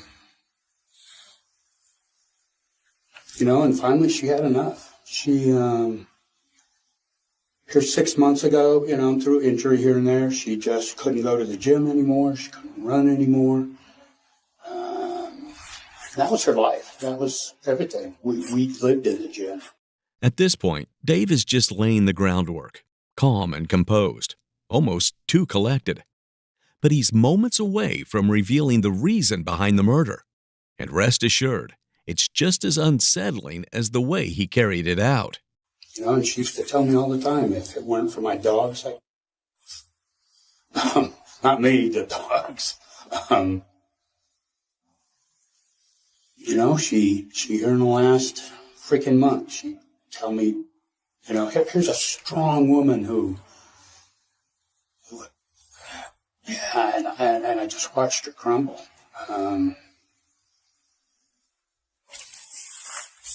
She would go to the doctors and automatically they would see she's on. And of course, they didn't give her enough to take care of the pain. It was always to dull the pain. Well, back pain is, she couldn't even bend over to pick up anything off the floor. Finally she reached a point, she said, please just tell me. I couldn't do it. And, it probably went on for a month, where she just kept asking me to and her misery. And I'm not sure when. I don't know if I've been in shock. I don't know if I've been. I don't know. And I think it was Tuesday or Wednesday. We were laying on the bed, and she said, "Please." And she said, "I don't want to live with this pain anymore." And so she was laying half on the bed, half off, and I was rubbing her back, and she said, "Please." I took the pistol, and I was rubbing her back, and I shot her. Husband of the year. Dave Meyer loved his wife so much that he shot her dead. One thing to notice is that there is no way anyone can confirm if Suzanne really wanted to die, and Dave seems to be taking full advantage of it. But like in countless cases around the world, the truth has a habit of surfacing sooner or later, and the truth behind this story was about to be revealed soon enough. I guess I went into shock, and I don't know, for 4 days, 3 days, I don't even know. I didn't sleep. I slept odd, just in the couch on the chair. I just kept the bedroom door closed. I woke up this morning and I know what I needed to do, so I called you guys. Sounds like that accident was a nasty accident. Oh, it was. It was horrible. I can't imagine.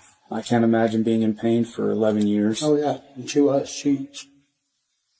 You'd ask her friends at the gym. She stuck it out for so long and worked through the pain. Here this last 6 months, it got to her. She just couldn't do it anymore. She was tired of getting blown off by doctors. Any doctor she'd go to, first thing they look at it. And nobody'd help her. She get shots in her back. It didn't do any good. We got her on some kind of meds that was a long release. Well, didn't do any good. So. Dave, did you stay in the house since that time? Yes. Yes, I might have gone to the store to get the dogs some treats or something. I don't know her. I don't know. I guess I was in shock. I don't know. Yeah, I didn't go anywhere. Maybe the store. Just beyond the store, nowhere else. Dave seems too composed for someone who lived with his wife's dead body in the bedroom for 4 days. In many interrogations, suspects try to dodge guilt by placing the blame on the deceased, fully aware that the dead can't speak for themselves, and Dave is no different.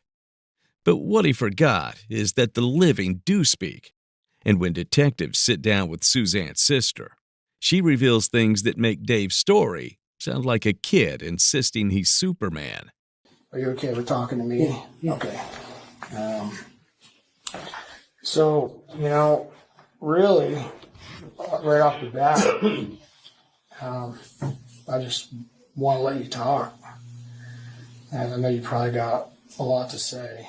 So, and then I'll just ask questions as we go. Okay. Like where should I even start? I don't know. Wherever you feel like starting. It's like, my sister did not want to die. There's no way in hell. This is a bodybuilder who has made plans, still has Amazon packages coming. My mom's dying. She wouldn't have let me do it by myself. That is my sister. Yeah. She did not want to die. And it wasn't a car accident. It was she was jogging and a bicycle hit her. It wasn't a car accident. And when was that? Do you know? It's been 7 years ago. No, before we got together. Oh yeah. So it's been about 10. Probably right after she got with the murderer. Okay, so let me ask you this. Did she ever say to you that she couldn't deal with the pain and she wanted to die? No. No. She said the pain is horrible, I can't stand this, I don't know what to do. But no, I did not want ever. Mm-mm. And there it is. Behind every calm word from Dave hides a carefully spun web of lies. Unaware that others are already talking, he continues his story with full confidence. But the game has changed. Now, as he speaks, one would finally be able to see the cracks forming. You said you took the pistol and shot her? Mm-hmm. What kind of pistol is it? The 9mm. 9mm. Is it what's the brand? Smith & Wesson. Smith & Wesson. And where did you shoot her at?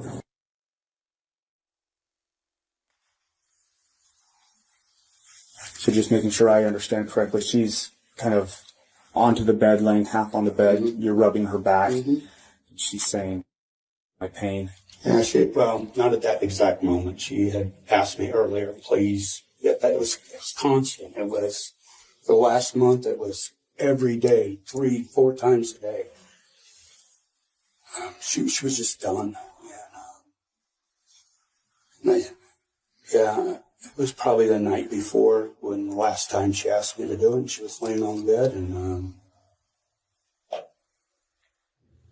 I remember what our conversation was, and I grabbed the gun, and I was rubbing her back, and I shot her. Okay. It was the night before she asked you to do it that day, so like Monday night. Yeah, Monday or... Yeah, it was constant, you know, it was a constant part of our conversation. You know, she told me constantly if I didn't have my dogs, I would... So it wasn't me, it was their dogs. I just couldn't stand to see her suffer anymore. It was horrible. It was all the time. It was every day, every morning, you know, she couldn't do things. She couldn't ride in a car for more than an hour. She couldn't fly on an airplane. She couldn't stand. She couldn't sit. She couldn't work. It overwhelmed our life. Her back injury overwhelmed our life. Everything we did, everything, you know, we couldn't do things because of her back. David, I think when you called into the dispatchers, I think the notes were that you said you choked her? No, oh. Not at all. I called into dispatch and she asked me, I gave her my address and she asked me what happened and I said, I shot my wife. Oh, okay. And she said, is she alive? And I said, no. And she said, do you have a weapon on you? I said, no, it's in the bedroom and I'm outside. She told me to wait for you guys to get there and put my hands above my head. Okay. I didn't choke her. Okay, I thought I saw some note about choking. As far as you know, was she ever choked at all? No. Okay. Yeah.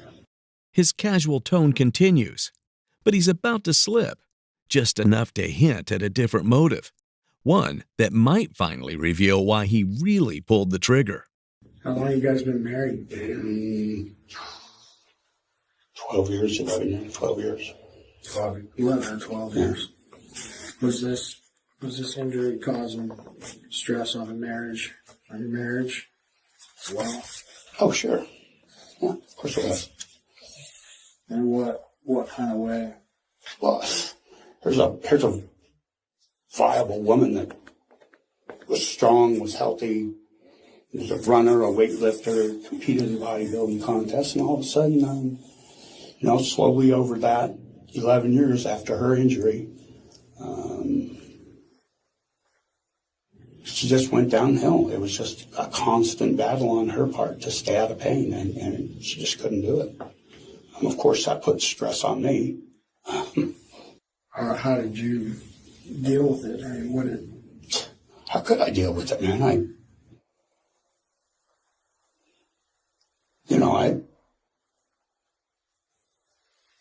just lived with the pain like I had the pain. There was things we couldn't do. There was, it was just hard, man. It's starting to feel like Dave wasn't just helping his wife, but that his entire life was dictated and dedicated to her injury. Her pain has become his burden, and it clearly affected him. So there's a strong chance that Dave pulled the trigger not out of mercy, but because he was simply done living that difficult life.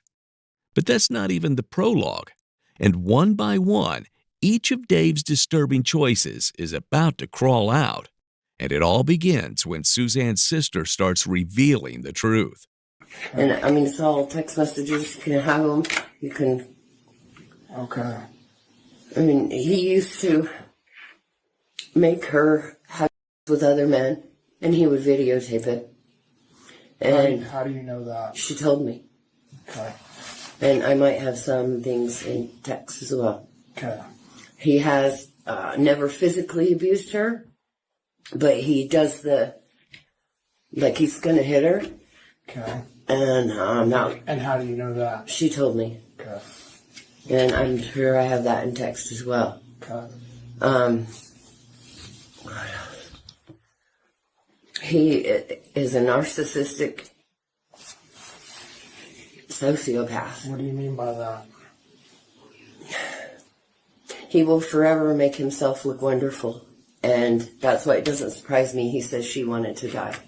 Because then he looks like the wonderful martyr and he's doing something good for her.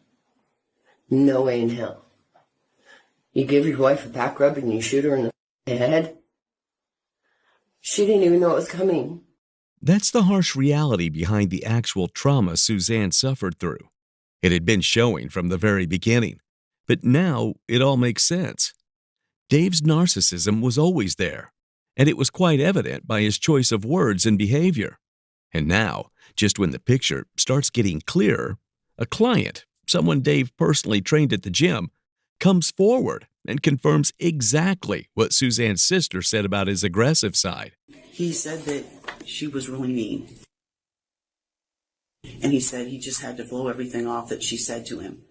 And like she would just like be like saying things to him, just trying to piss him off. And then she'd try to get him to hit her so she could call the cops on him. Okay. And she did a lot of things like that. I just can't believe he shot her. I'm thinking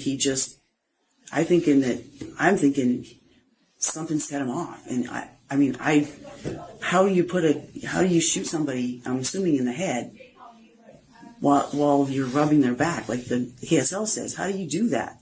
How do you do that to somebody you love? Like, sure. How do you kill them like that, you know? And I mean, there was more humane ways to do it, so a lot of the things just don't make any sense to me. Did he ever have any conversations with you about harming Sue or wanting to hurt Sue or anything like that? Well, a couple of weeks ago, he told me that he almost shot her. A couple weeks ago? Yeah, a couple of weeks ago, he told me he almost shot her. And I was like, God, I said, Dave, don't do that. I said, freaking leave the house, call me, whatever. I said, don't do that. I said, it's not worth it, you know? I think that's when she was just in his face, you know? But that almost shooting quickly turned into a bullet to the head. Unlike the other two, Dave sticks to his script, insisting he was in shock. But the neighbor's surveillance footage gives a different story, showing him calmly doing chores like it was just another Thursday. If he had the presence of mind to take out the trash, calling 911 shouldn't have been too hard. Clearly, there's a lot Dave is leaving out. I was rubbing her back with this hand, and I had a weapon in this hand. I was rubbing her back, and I put it up this way, and I shot. And I threw the weapon over on the bed. And I got up, and I walked out of the room. So the weapon's in the right hand. Mm-hmm. There's no plan as to where you just pointed the weapon at her. Pointed and did. Okay. And believe me, I thought a lot about going back in the bedroom and doing myself. Okay. And I can't do that. I have to take responsibility for what I did. If there's, she's talking about just. Did she ever mention that she maybe just? Oh yes, yeah. 2 or 3 times a week, she told me if it weren't for my dogs, I would. Do you know why she wouldn't do it herself then? If she didn't have those dogs, she'd have done it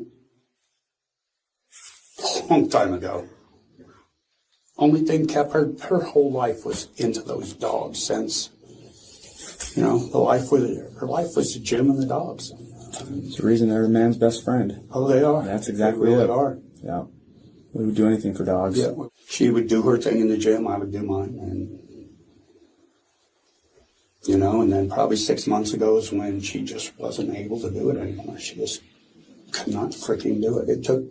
It took every bit of strength she had to walk the dogs. And that was her priority for the day, was walking those dogs. Yeah. Let me rephrase my question. 6 months ago, you guys stopped going actively every day. She did. I kept going because I was training people. So that was kind of a added income for us, which we didn't have because she wasn't working. But she had been to the gym since then? Mm-hmm. Maybe a few times, maybe half a dozen times spread over. Okay. 3, 4, 5, 6 months. Did she have a cane? How was her mobility? She was able to walk freely? Yeah. She wasn't in a wheelchair? No. Okay. Did she ever go to physical therapy after the injury? Yeah, after the injury she did for a long time. And how long has that been? How long did she stop going there? Probably a year after she was injured. Okay. It wasn't doing any good. So maybe 10 years ago she stopped going to physical therapy. And when she had her little injuries, like her bicep tear and her rotator cuff tear, she went to physical therapy for a couple of weeks on both of those, but it's not for her back. Do you know who her therapist or physical therapist was? No. Do you guys have a history of like arguments, fighting? No. How would you describe your guys' marriage? Very good. Yeah. Yeah. We were married. She kind of did her thing. I did mine. And, once we lost the gym together, that was, that was kind of weird. What's that, Dave? You said it was kind of weird after. Yeah, it was weird not working out with her anymore. I mean, that was our whole life together. And she just couldn't do it. She might be able to do it, but she was in so much pain afterwards, it wasn't worth it for her. Was there anything that you would like to tell us additionally that you may? No, not really. I mean, I did it. I'm guilty. I can't say any more than that, right? I mean, I did it. I don't dispute that fact. A wife asking to be killed and the husband actually going through with it is something that just doesn't sit right with the detectives. Sure, Dave turned himself in, but he also had 4 entire days to carefully craft his version of events. And without solid evidence, cracking that story isn't going to be easy. And while Dave's responses hit the same dead ends, his client was about to pour out a flood of revelations, one that would finally start to explain Dave's eerie calmness after murdering his own wife.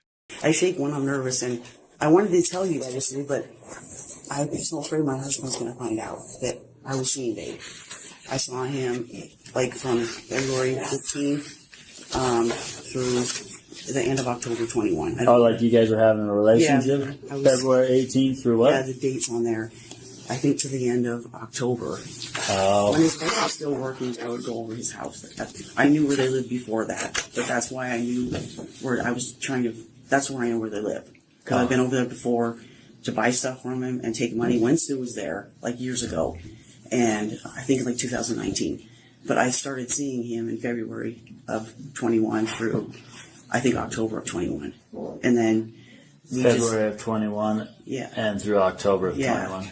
Okay. And since then, she hasn't been working, and we were not able to get together. And to make a long story short, as time went on, I just didn't. I loved Dave with all my heart, but I wasn't going to leave my husband, and I don't think he was going to leave his wife. And I just didn't have the heart to tell him, because he's been going through so many medical problems, that I didn't want to be with him anymore. I just wanted to be friends. I tried to tell him a couple times, but I just couldn't do it. Because he's been having such a rough time this year, and I was trying to help him with his medical problems. That's why I know so much about it. I guess the question would be, did he ever talk to you about wanting to hurt Sue or doing anything like that? He never said anything like that at all. He really loved her. He just said that, the relationship was going. He wasn't interested anymore. Okay. And I don't know. I feel bad now, because I'm wondering if it was because he said he was tired of going without, and I think he meant, but I'm not sure, because I'm not the most prettiest girl ever. I think maybe he was just having me over there for. But he seemed like he really loved me. We were, I would have done anything. So you say your relationship between him was just for that, what is that? That couple of, 6 months, 7 months? I've been over his house maybe past October 21 until now, maybe 3 times when she was gone.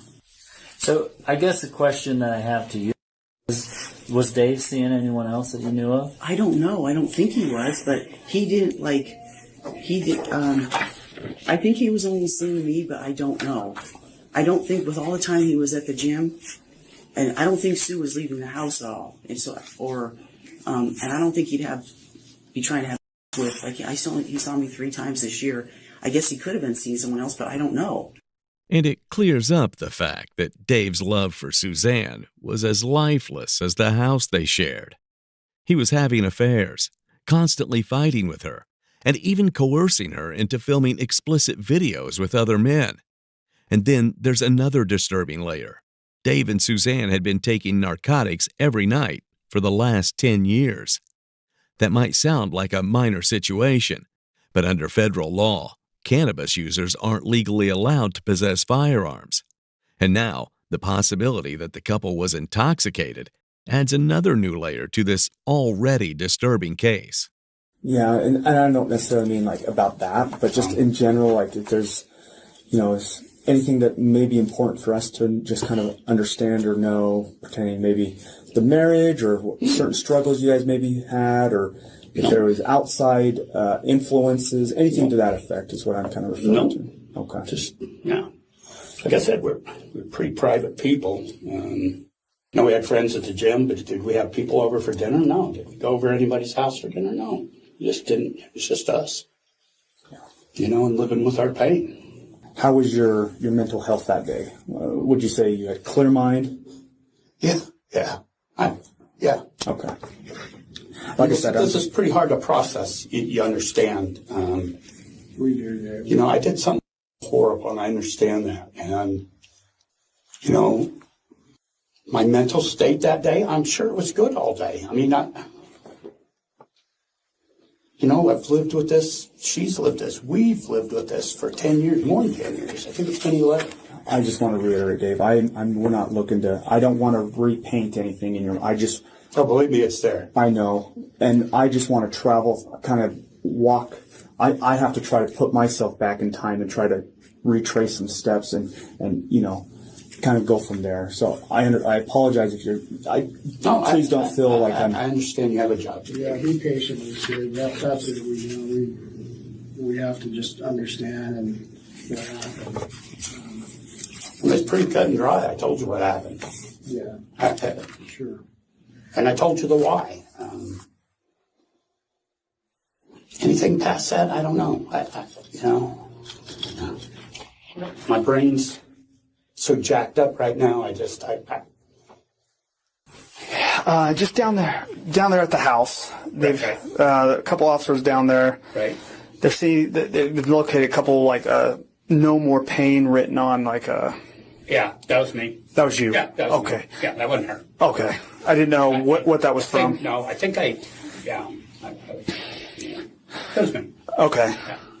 No more pain. Yeah, right. Dave wasn't ending Suzanne's suffering. He was freeing himself from what he saw as pain. That being responsibility, marriage, and commitment. That note wasn't for Suzanne, rather a narcissist's farewell letter to his own burdens. And while he tried to dress it up as a mercy killing, things took a darker turn when his gym client, the woman he was having an affair with, revealed that Dave had casually mentioned Suzanne would be gone soon. That was all detectives needed. The pieces were falling into place. Trial was no longer a question of if, but when. But before going into the trial, what do you think was Dave's main reason behind the murder? Dave accepted a plea deal in March 2023, pleading guilty to murder in exchange for dismissal of other charges. Finally, on May 10, 2024, at the 2nd District Court in Ogden, Utah, Judge Joseph Bean sentenced him to 15 years to life in prison. Dave was credited with around 475 days served and is currently incarcerated at the Utah State Prison. We just got notified by the hospital that she didn't make it. Oh my God. No, don't tell me. Please don't tell me that. Did she die? Yes, sir. Oh God, no.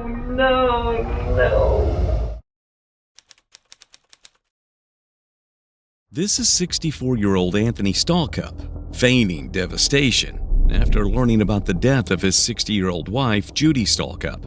But the shocking twist is that he's the one in handcuffs. She didn't shoot herself.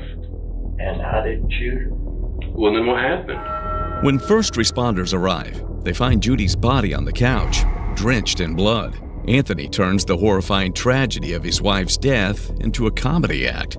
But that very attempt at humor is about to turn his world upside down. Well, Tony, guess what? I'm going to call you a liar. You got a woman that you say you love that is fighting for her life right now. And you're trying to feed me a line of bull like that. But his lies are just the tip of the iceberg. And as the interrogation proceeds, Anthony is about to do something so bizarre that it leaves the detectives stunned. Man, what are you looking at yourself for?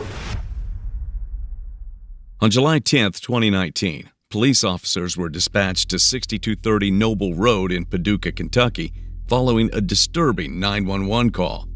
Inside the camper, they found Judy with a gunshot wound, lying in a pool of blood. However, she was still alive when they checked her pulse, so they quickly rushed her for medical assistance. They also found Judy's husband, Anthony, inside the camper. At that time, Anthony was visibly intoxicated and struggling to follow basic commands.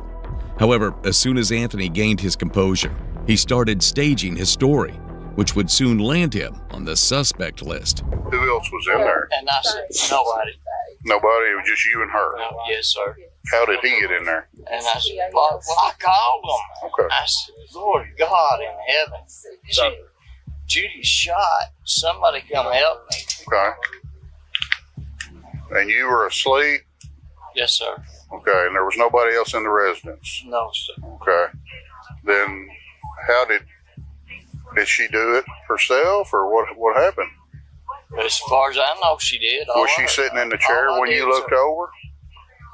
When I looked over, she said, Tony, I've been shot. The detectives brought Anthony in for questioning, and the case unfolded with unexpected turns that no one expected to witness. Are you working anywhere, sir? No, I'm retired. Retired? Where are you retired from? Barber. Barber? Yeah. All right. That's a pretty good looking cut you got there. Appreciate it. How long did you cut hair? 30 years. Really? You did it here in town or? In Texas. Oh, okay. How'd you get started doing that? I don't know. Howard Phone and Jack Phone used to have hand demos out at Reveland, and they got me interested in it. No. And I fell in love with it. It's just. Where'd you do it in Texas? Sonny's Hair Designs by Accent. Okay. I'm a nice guy. Yeah. Okay, I really am. I'll just go with the flow, and I'll do what I gotta do, and that's. Anthony appears cheerful and casually chats with the detective as if nothing's wrong. From the very beginning, it seems his goal is clear: to paint himself in the best possible light. So I lay there, and I'd probably been asleep about 10 minutes, and I heard kaboom. And I said, what the hell did you... You shot me. I said, I was asleep. I didn't shoot nobody. And she said, well, I guess you won't have to worry about me no more. And she just fell over in the chair. And I got up, and I called the neighbors. Of course, I mean, what am I going to do? I called the neighbors, and I said, Judy's been shot. Do what? I said, Judy has shot herself. We'll be over in a minute. I said, Alan, I'm going to prison. Because I'm an ex-felon. I ain't even supposed to be around guns. Man. And I said, she has done me beyond belief again. And I said, I don't know what to do. I don't know what to do. She said, well, we'll be over in a minute. And then all of a sudden, the cops was there, and here I said, I told your buddy in there, and I said, well, I don't know if you know it or not, but I'm going to prison. He said, no, you're not even under arrest. No. He said, you're not under arrest. I said, when they find that gun in that house, and I'm an ex-felon, they are going to automatically take me. Anthony clings to his innocent image, But the fact that he's more worried about his past as an ex-felon and the possibility of being arrested, rather than his wounded wife, is deeply troubling. His story lacks genuine emotion, and right on cue, he tries to compensate with a display of fake tears for his wife. But in this process, he is about to make a grave mistake. It's just that simple. Yeah. Not that simple. And I said, God, can somebody just take me to, where did they take her? Did they take her to Baptist? Yes. Yeah, they took her to Baptist. Can somebody please get me to my wife? Yeah, nobody can be around her right now, obviously. They've got doctors around her, and they're trying to do what they can for her. I'll sit there till hell freezes over. That's my baby. You fell asleep. Where'd you fall asleep? I went to sleep on the couch. Okay. On the couch. Were you laying down? I was facing this way on the couch against a wall, and all of a sudden I heard kaboom, and I thought, did she shoot me? But no, she's jerky. So you were kind of leaned up against the wall, kind of sitting like you are now, and just leaned up against the wall on that side? Oh, no, I was laying down. Okay, you were laying down. Yeah, I was laying down on the couch. With your feet on this side and head down there? Yeah, I sound asleep. And I heard that gun go off, and I thought, what in the hell? What did she say when you woke up? Oh, she didn't say nothing. She's out. She's gone. She was already out when you woke up? She was just like this in the chair. Okay. So what'd you do then? I said, oh my God, what have you done? And she wouldn't answer me. So I called Allie and Nettie, our neighbors. Sure. And I said, Judy's been shot. Y'all need to get over here. We need to do something. I don't know what to do. I'm scared to go to jail. I don't know what to do. Anthony desperately tries to stick to his story, but whether it was the alcohol or his nerves catching up, he slips. He claims Judy was lying on the couch and didn't say a word, directly contradicting his earlier statement where she told him, "You shot me." Noticing that Anthony is struggling with his story, the detective turns up the heat, hitting him with more probing questions. And when Allie got over there and she started slapping her in the face, she said, Tony, we've got to have an ambulance. I said, Allie, they're going to take me to jail. How long do you think it was from when about 30 minutes you woke up till they called an ambulance? About 30 minutes. 30 minutes? Mm-hmm. I worked in surgery, okay, when I was 19 years old. Mm-hmm. I worked in surgery. And then I took anatomy and physiology and barbering and all that. And I thought, God, what could that have hit? Yeah. It could have hit her lungs. It could have hit her heart. It could, and I just... According to Anthony, Judy laid helpless on the couch for nearly 30 minutes before the ambulance arrived. A detail the detective finds hard to overlook. When asked what was going through his mind during that time, Anthony dodges the question, steering the conversation toward an unrelated topic. Isn't it clear that he is desperately hiding something? You called them. What'd you do with the gun after that? Or let me back up. Where was the gun after you saw that? What had you done with it? When I saw it, I laid it down on the coffee table. Okay. Where was it when you woke up? It was in her hand. Okay. In which hand? Her left hand. Right hand. Her right hand? Okay. Yeah. Is she right-handed or left-handed? She's right-handed. Okay.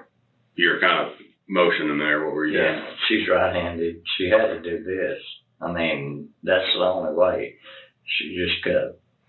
Okay. But and it was still in her hand? Yeah. Can you kind of describe to me, show me kind of how? It was down in the chair like this. Okay.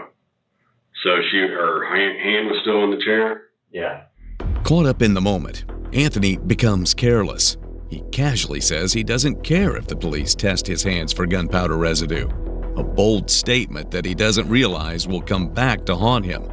But once the detective wraps up the interrogation, Anthony will understand just how serious that slip-up was, and he'll do something truly bizarre to escape the consequences. So what led up to this, you think? Me drinking again. But you just started drinking today, right? Yesterday. You only had 3 beers? Yesterday. Okay. So you went to the store yesterday with her? Yeah. Okay.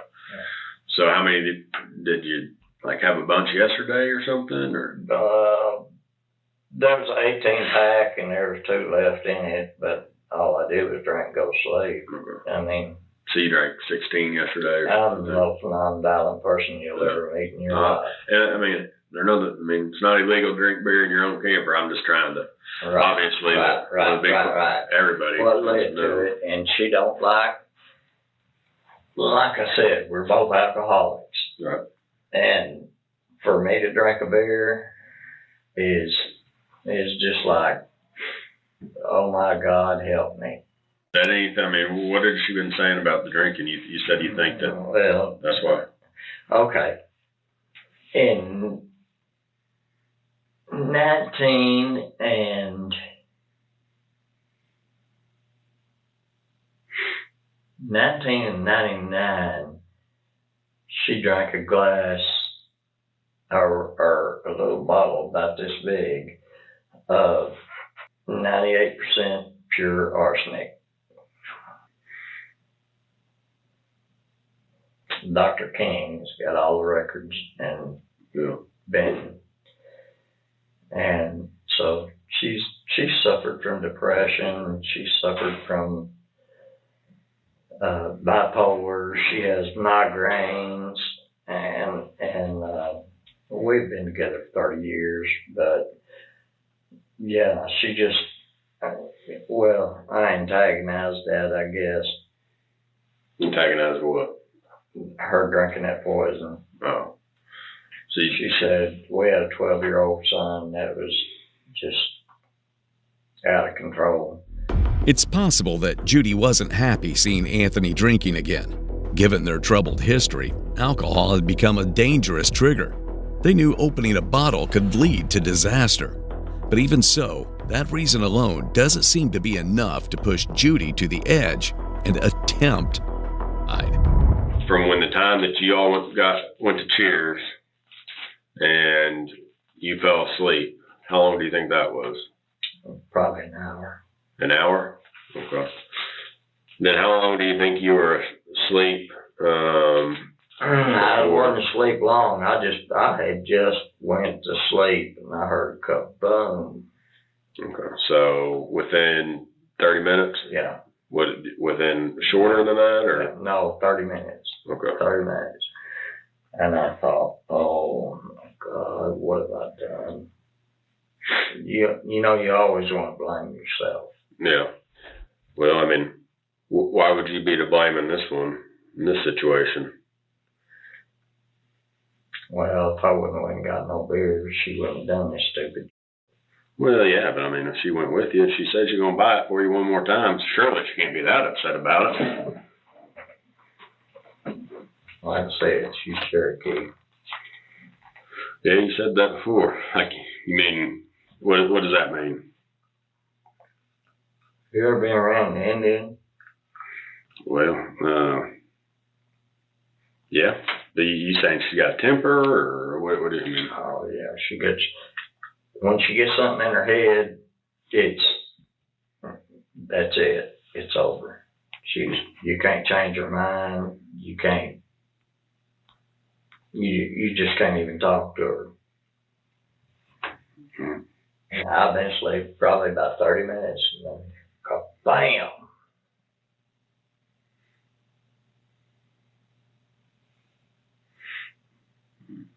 Then you woke up when you heard that. The story takes another unexpected turn when Anthony suddenly starts blaming himself for what happened to Judy. But just as quickly, he backtracks, shifting the blame to Judy, calling her a hothead and suggesting she caused the situation. That slip is all the detectives need to catch a whiff of the real story. But soon, Anthony is going to come up with another story that will flabbergast everyone. It ain't no blood or nothing, but I said, what the hell did you... I thought maybe she just shot the same man, or where I grew up, hell, she'd fly on the wall or something. Right. I'm no biker. Right. And I thought, what has she done? And she said, I'm shot. And I said, oh, you ain't shot. Leave me alone. Just let me go back to sleep. And it got real quiet. And I rolled over and looked at her, and she just... And I said, oh my God, what have you done? And I called Eddie and Adeline. I said, Eddie, y'all, somebody get over here. Something's wrong. I think Judy shot herself. I don't know what the hell's going on, but please come over. And then you noticed that she wasn't saying anything? Yeah, and I tipped her over, and that's when I saw a gunshot hole right here. And I said, oh, God. So is that like the first thing you did after you heard that is ask her what she did? Yeah, I jumped up because she's already over like this, and I jumped up and I said, Judy, wake up. Judy, don't do this, because she's done stupid before. And I said, Judy, talk to me. At least, come on, acknowledge me. And she just, and I said, and I grabbed her shoulder and pulled her over, and I said, oh my God. Until now, the detective hasn't revealed Judy's death to Anthony. A parallel investigation is underway, with neighbors being questioned while Anthony is being grilled in the interrogation room. But Anthony has no clue, and he is about to come up with a more bizarre story, making it painfully clear he's lying. People don't kill themselves over beer, though. I understand, even if you both are alcoholics. You don't know my life. I would think she'd shoot you over to get you to stop drinking. That's what most women would do, right? I wish she would. Why would she shoot herself when you heard the boom? Right. What happened right then and there? Right when you heard the boom? I jumped. Mm-hmm. I jumped up off the dogs don't like loud noises. They don't like thunder. Yeah, most don't. The dogs were going crazy, and I jumped up, and she said, I've been shot. All right. So, your dogs, are they kind of pretty protective of y'all? Oh, yeah. They bark when people come over? Well, they're territorial. Yeah. Somebody comes in the yard, or gas people been working out there or whatever, they go nuts and barking and carrying on, but I don't think they ever hurt anybody. They hear people outside? Yeah. They'll be inside the gas person? Oh, they're always inside. Okay. But they hear the gas person coming? Oh, yeah. And get loud and meter reader or whatever, and they'll start barking and bristles come up and all that. Yeah. And they wake you up in the middle of the night. So I know a lot of dogs do. Yeah, they're sweethearts. Yeah. They really are. They're sweethearts. I know I had a dog, and I guess they don't sleep very hard, and boy, they wake me up. When they hear something or something don't seem right to them, then they're going to get aggressive. Yeah, I know my dog would wake me up out of a dead sleep. And yeah. I couldn't hear anything, but they could hear something, obviously. You heard anything about Judy?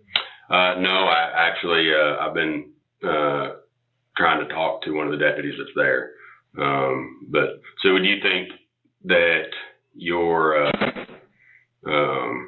the dogs, if somebody was outside or had come inside, so they definitely would have barked and you would have known? Yeah. So no way anybody except for the two of you could have been in a camper. No, there was no way. While talking about the dogs, unknowingly, Anthony confirms that only he and Judy were inside the camper at the time of the incident. What he doesn't know is that Judy has already been officially pronounced dead at 5:53 p.m., and both the officers at the scene and the medical examiners had gathered enough evidence to rule out suicide beyond any doubt. With that, the detective officially begins treating the case as a homicide and plans to drop a bombshell. What's the problem? What am I facing? For what? For anything.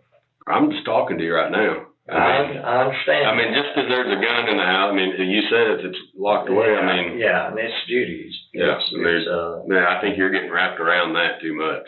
Oh, hey, and I'm scared to death. I understand that. I mean, I understand that. I'm 63 years old. And I don't. So on the note of you being scared to death, just because you say you're scared to death and you've been down here, we've been down here for a while, and I do appreciate you coming down here because obviously we need to talk to you. Right. You're the only one there. Need to figure out what led up to her doing this. Since you're here and we've been here for a while, I'm going to read your rights, okay? Here we go. You're not under arrest. Okay. You're not. Okay. I'll take your word for that. You're not under arrest. Before you remain silent. Before you ask any questions, just know your rights. You have the right to remain silent. We have a couple different detectives over there, as well as doctors, obviously, that have seen this stuff. And they've spoken to people that see gunshot wounds on an almost daily basis, okay? And what they're telling us is that there's absolutely no way that she could have shot herself the way that she's been shot. All right. So we need to figure that out right now. Okay. I mean, how can we explain that? I wish I knew. I really do. Well, Tony, really, I mean, I've been trying to wrap my head around it. Professionals, experts saying there's no way she could have shot herself in that manner. So there's really only two things that I can think of. And, you tell me what's right, what's wrong, all right? Now, I don't want to put words in your mouth or anything. You're going to have to be the one that tells me which is the right one. Either you shot her in cold blood for whatever reason, out of spite, being mean, vengeful, hateful, whatever. I would never do that, sir. Or you all got into an argument. You're defending yourself in some type of altercation. You're defending yourself, and it happened. I mean, we've seen both things. Mm-hmm. So one of those two things had to have been what happened. So you tell me, Tony. The detective thought the bombshell would rattle Anthony's cold and defiant attitude, but Anthony clings to his lies, showing no remorse, only reinforcing the sense that he may be a lost cause. I had no reason to shoot her. Captain, I had no reason. I'm deadly in love with that girl. She didn't shoot herself. And I didn't shoot her. Well, then what happened? I wish I knew. Well, what is she going to say? I don't know. I hope she wakes up and tells the truth. Well, and if she wakes up and tells the truth, what is she going to say? She's probably going to say I took the gun away from him and it went off or something stupid. Took the gun away from who? From me. That she took the gun away from you? Yeah. Okay, why would she say that? She don't want me to have anything to do with any firearms. But I'm not. But why would she say that she took it from you? Because I was drinking. Okay. But why would she have to take it away from you? Did you have it out? Oh, no. It was under the pillow. It was under the pillow that you were laying down on? Yeah. Okay. All right. So if she wakes up, and I'm assuming she's going to tell the truth. I hope. So you think she'd probably say that she took it away from you? You told me I could see her. Yeah. But right now we need to talk about how this happened. How Judy got it. I really wish I knew how it happened. Well, I really do. I really do. All I know is I heard a bang, and she said, "I've been shot."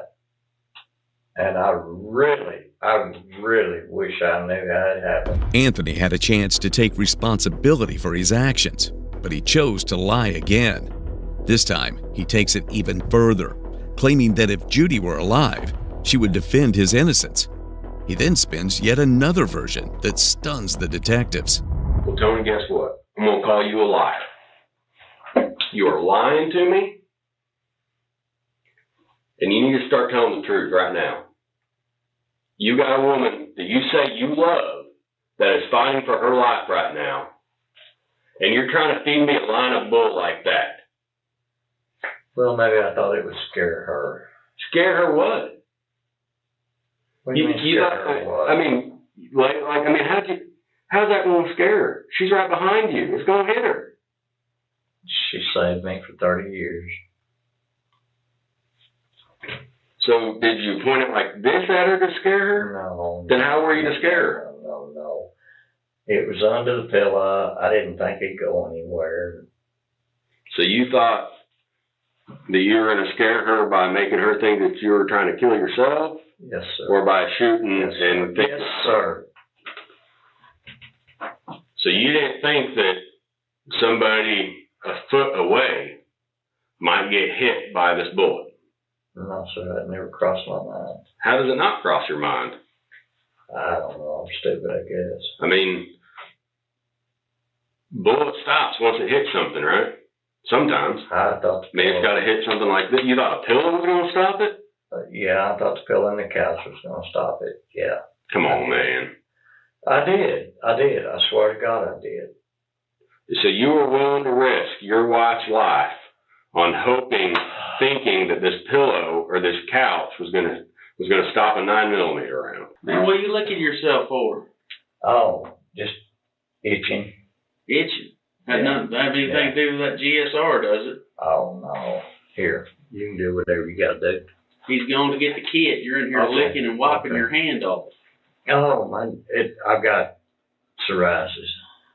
This is possibly the dumbest way Anthony could have sabotaged himself, making his situation even worse. He thought he could escape with his lies and the reckless act of wiping off gunpowder residues.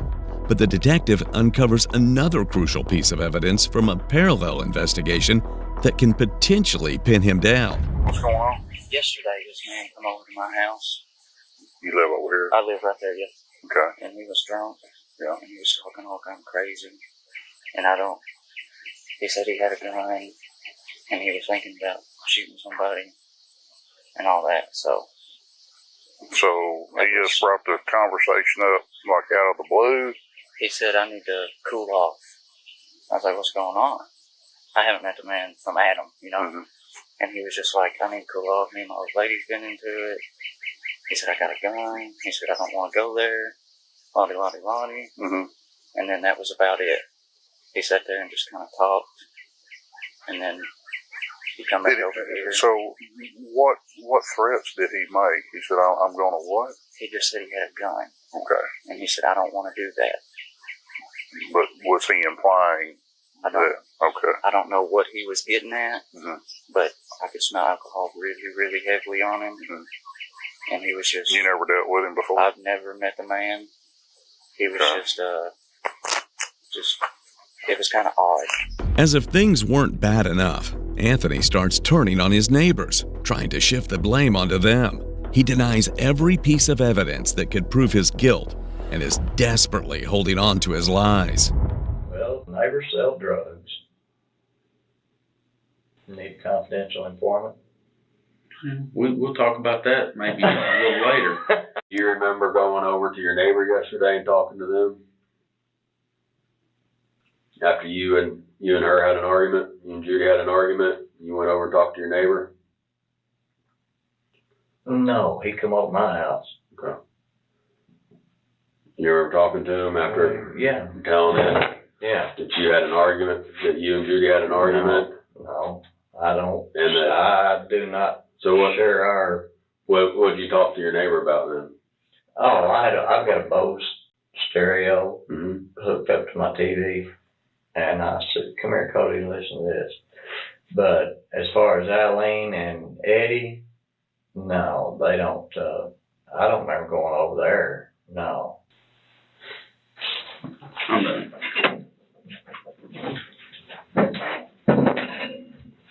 We're going to get some paperwork together, okay? A little glass of water or something. Get you a glass of water. We're going to get your paperwork together. Thanks, sir. I appreciate it. All right. Since Anthony refuses to back down, even in the final stretch, the detectives decide to break the news of his wife's death, hoping it will make him pause and reflect on his actions. I don't know how to say this other than we just got notified by the hospital that she didn't make it. Oh my God. No, don't tell me. Please don't tell me that. I'll let you. Did she die?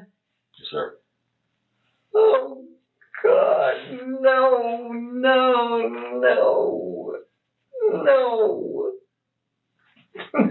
please don't tell me that. Please. Oh God, no. Oh God, no. What am I gonna do without her? I'll let you stay in here for a few more minutes, and then Can you listen to me? They're hurting me. Well, give me a few minutes. I'm gonna let you have a few minutes in here, and then I'm gonna take you on over to the jail. Okay? My wife's dead.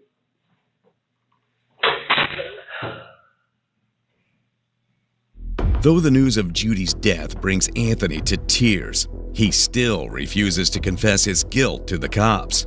Was it his battle with alcohol that spiraled out of control? Or was Judy's death the result of a cold, calculated act, fueled by a hidden grudge? The trial lasted just one day before the jury returned a verdict. Anthony Stallcup was eventually found guilty of murdering his wife in August of 2021, almost 2 years after he shot her inside their camper.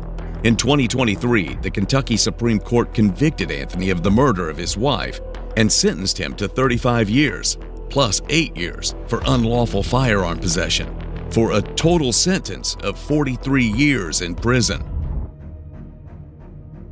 You're guilty of something. I'm not. I didn't kill my wife. And nobody's accused you of killing your wife. That's the first time that word has even come out in this entire conversation. Is that? No, you said that you killed your wife. I didn't. I never asked you that. It was at this moment 73-year-old Philip Snyder realized his devious plan was over. The man had just murdered his wife, Roberta, and thought he could get away with it by spewing some bizarre stories. I was just barely able to lift her up and throw her over the edge, and then put her in the river, and then current took it away. However, the truth was far more horrifying, and the detectives already had him cornered. We have pictures of your truck in Worcester, Ohio, without her in it, although you say she is. But that lie is on top of all these other lies. But Philip was one deceitful murderer, and the detectives had to do much more than just manipulate him. While she was asleep on the couch, you put a plastic bag over her head, which is and tied it up. She was on the plastic. But how'd you get her on the plastic? She fell in it. Was that all to what Philip had done, or was there something even more sinister? To uncover the truth, the detectives would soon take an unbelievable step. I don't even care if you cut her up, put her in a blender, and drank her for breakfast. On January 4th, 2018, Philip Snyder informed his in-laws that he was taking Roberta on a trip to Memphis. Roberta, who was ill and wished to visit the place one last time, had accompanied him, or so he claimed. Upon Philip's return home alone, controversy ensued. He explained that Roberta had passed away during the trip, prompting relatives to become suspicious. On January 10th, 2018, they alerted the police to investigate Philip's story. Hey, Phil. Are you Phil? Yeah. You mind if I step in for a second? Sure, good morning. How you doing? Doing good. Good. Hey, we had some calls from family members, and they just wanted us to come out and check and make sure you're okay on you and your wife. You guys okay? I'm okay, yes. Okay. My wife passed away. Okay, when did that happen? The 6th. The 6th of January? Yeah. Okay. Right away, alarm bells went off in the detectives' minds. Philip showed no signs of a man grieving the loss of his wife of over 50 years, but it was what he said next that would turn their confusion into outright suspicion. So when they transported, did you speak with the coroner or? No. No? No. Well, so what happened? So where's your wife now? What happened to her? They took her to a place where they cremate people. Okay, and you don't know where that is either? No. They said I didn't need to stay. If I wanted to, I could just go ahead and go home. Okay. So what are they going to do with the cremation? She didn't want no ashes kept back. No loving husband could possibly be unaware of what happened to his deceased wife. It was unthinkable that someone would abandon the body of a loved one without knowing its whereabouts. So when this all happened, the ambulance transported to the hospital. Wherever to. So you don't know the ambulance or the hospital or anything? No. This was the moment Philip Snyder became the prime suspect in his wife's death. The detectives needed critical information to uncover the truth. And what better way than to stay close to Philip himself? So once again, they arranged a meeting with him. Who took her and where did she go? I don't know for sure. I don't know. Do you know that there's going to be some people that may think you did something to her? I didn't. But I'm just asking you, do you know that there are some people that may think that of you? I didn't do anything to her. You know, I'm already getting phone calls from the news channels. This is going to be a big story. That's exactly what happened once officers gathered all available surveillance footage to trace Philip's trip to Memphis. In one particular clip from January 7th, Philip was seen in the driver's seat, but there was no sign of Roberta. On January 14th, when detectives confronted him, his story took a completely different plot. That's the reason that you didn't see her on the videos, because she was already dead. She was dead on the way down. Oh my goodness. She was, but I wanted to get her to Graceland. So I did, but I didn't harm her. I did not harm her. I wanted to make it so that she could be there. What do you do? What do you do? I didn't do nothing to her.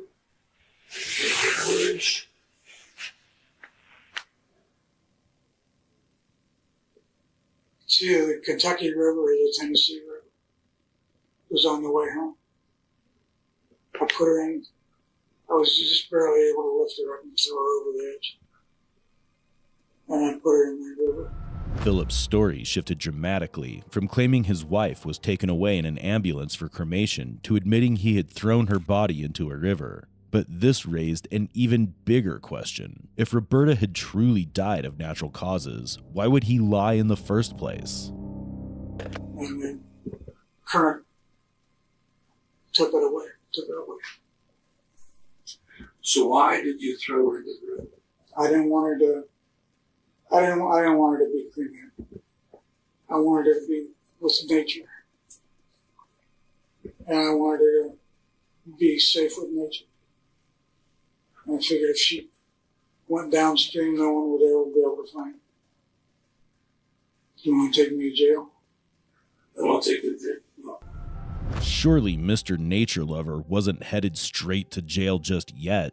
There were still critical steps before that, starting with a thorough house search and a grueling interrogation. The search proved to be a game changer when a sniffing dog uncovered something in a box in the basement.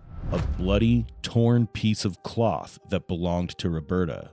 By then, Philip knew dark days were ahead. In a desperate move, he left a letter for his son, Kenny, insisting he hadn't harmed Roberta before attempting to take his own life, but failing to do so. And once again, the detectives found him, ensuring he's still far away from escaping the hands of justice. So, why did you cut it for sure? I didn't.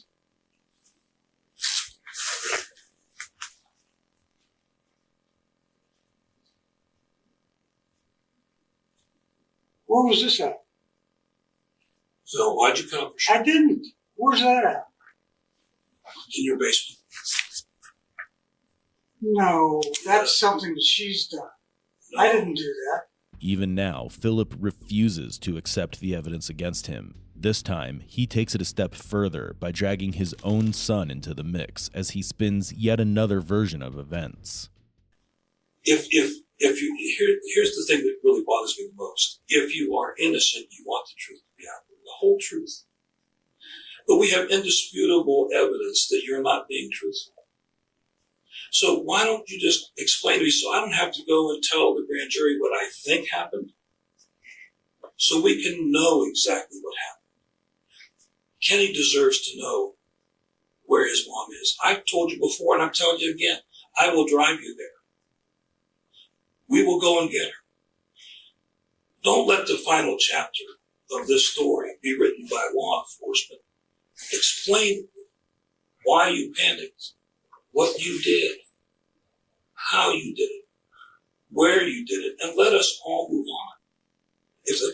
I don't want to continue this. But what to say is just the truth.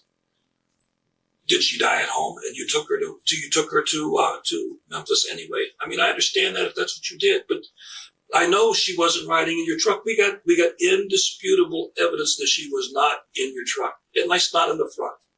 Okay, so if she was in the back, what difference does it make if she was in the back between Columbus and Cincinnati, or if she was in the back when you left your garage? What difference does it make? Other than it's true. Have Kenny come in, please. Bye, dude. They think she died at home. Oh, did she? Yes. I took her to, she wanted to go one more time to, I asked you this last night. I know. So, okay, now, tell us about what happened. You asked for Kenny to come here, and we don't have a problem with that. We just made a nice little breakthrough, but I'm still telling you, you got to explain the whole thing. She coughed phlegm, a large amount of phlegm, and she passed away. And her tongue was like swollen, and I panicked. And I don't know why I took the heart. Okay, but hold on a second. When did she pass away? You drove to Memphis on the 4th, right? When did she pass away? I guess on the 4th. When did you cut her shirt off of? I don't remember doing that. You were just going to tell him you cut it off. And then I interrupted you, and I'm sorry. My mom's shirt. I don't remember doing it. I was in shock. I don't know. Phil. I don't know. At this point, Philip's statements are all over the place. Even his son, Kenny, has begun to realize that his father has done something terrible. But now, it's time to listen to Philip's final story. It, once again, is going to take an insane turn. She coughed up a big chunk of phlegm. When? At home. When? Did it happen on Wednesday night, or did it happen Thursday morning? Thursday, I think. Phil, Thursday morning. Phil, let me tell you something. I don't know for sure. It's been, how long ago? It's been a while. Anyway, but I don't remember cutting the shirt. How did you get her out of the house? I carried her out of the house. Over your shoulder? Yeah. Drag her? No. Was she wrapped in plastic? Yes. So this 2 garbage bag story? It was at home. I didn't want her to urinate all over everything, if there was any. Because I heard that if a person dies, they'll start to urinate. And I didn't want that to happen, so I put a bag on around her bottom. You didn't use the plastic that you were laying on? That same kind of plastic? No. No. So you expect us to believe that your wife is dead. In other words, she can't help you move her. And you put a garbage bag around her bottom and carried her out to your car. Out to the back of the truck. Up to the truck. If she lost weight, she didn't weigh as much as that. Let's leave her out of this. So, she died at home. Yes. The story has changed 3 times, but it was clear that none of it makes any sense. If his wife had truly died of illness, why not just bury her or cremate her like any normal person would? Why go to such lengths to hide the truth from those closest to them? Philip being guilty was crystal clear, but the officers had no choice but to wait for more concrete evidence. I haven't counted, but I bet I got more than 20, probably not 50, but more than 20 lies. And you lied to him in the beginning. You lied to Brian. You lied to every family. You called every single one of them and told them a different version of the story. And you know what that tells a person that's been a policeman all his life? You're guilty of something. I'm not. I didn't kill my wife. And nobody's accused you of killing your wife. I didn't. That's the first time that word has even come out in this entire conversation. Is that? No, you said, did you kill your wife? I didn't. I never asked you that. I've never asked you that. I've asked you what happened. I didn't harm my wife. Well, you said that a bunch of times.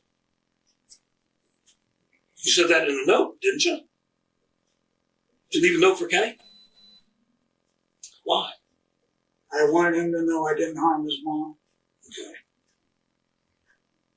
But honestly, do you think he knows that now? I hope he does. But how does anybody know anything if you are still being deceptive? The case was far from over as there simply wasn't enough direct evidence to arrest Philip. Reluctantly, they had to let him go. However, the detectives weren't giving up. They meticulously devised a plan that would soon crack the case wide open. The detectives enlisted the help of retired undercover agent Joan Bauer for the job. For the next 3 months, she was assigned the task of uncovering the truth behind Philip's story. Hi, how are you? Yeah, last week? Yeah. Huh? Different restaurant. Yeah, I can't go to the same one every day. However, that wasn't how it all began. Joan adopted the alias Missy for the job. Week after week, she visited Philip's regular hangout spots, mainly the fast food restaurants around town. It took some time, but Missy gradually became a familiar face to Philip, and even before Missy had a chance to get close to Philip, she stumbled upon a crucial piece of information from one of his friends. She said you could sit with her. No, really, you can sit with me. No, please do. We have assigned seats here. You do, don't you? I don't. There wasn't a tag on mine when I got here. I'm new to the group. I needed a tag. Hi. I'm Missy. I'm Fran. It's nice to meet you.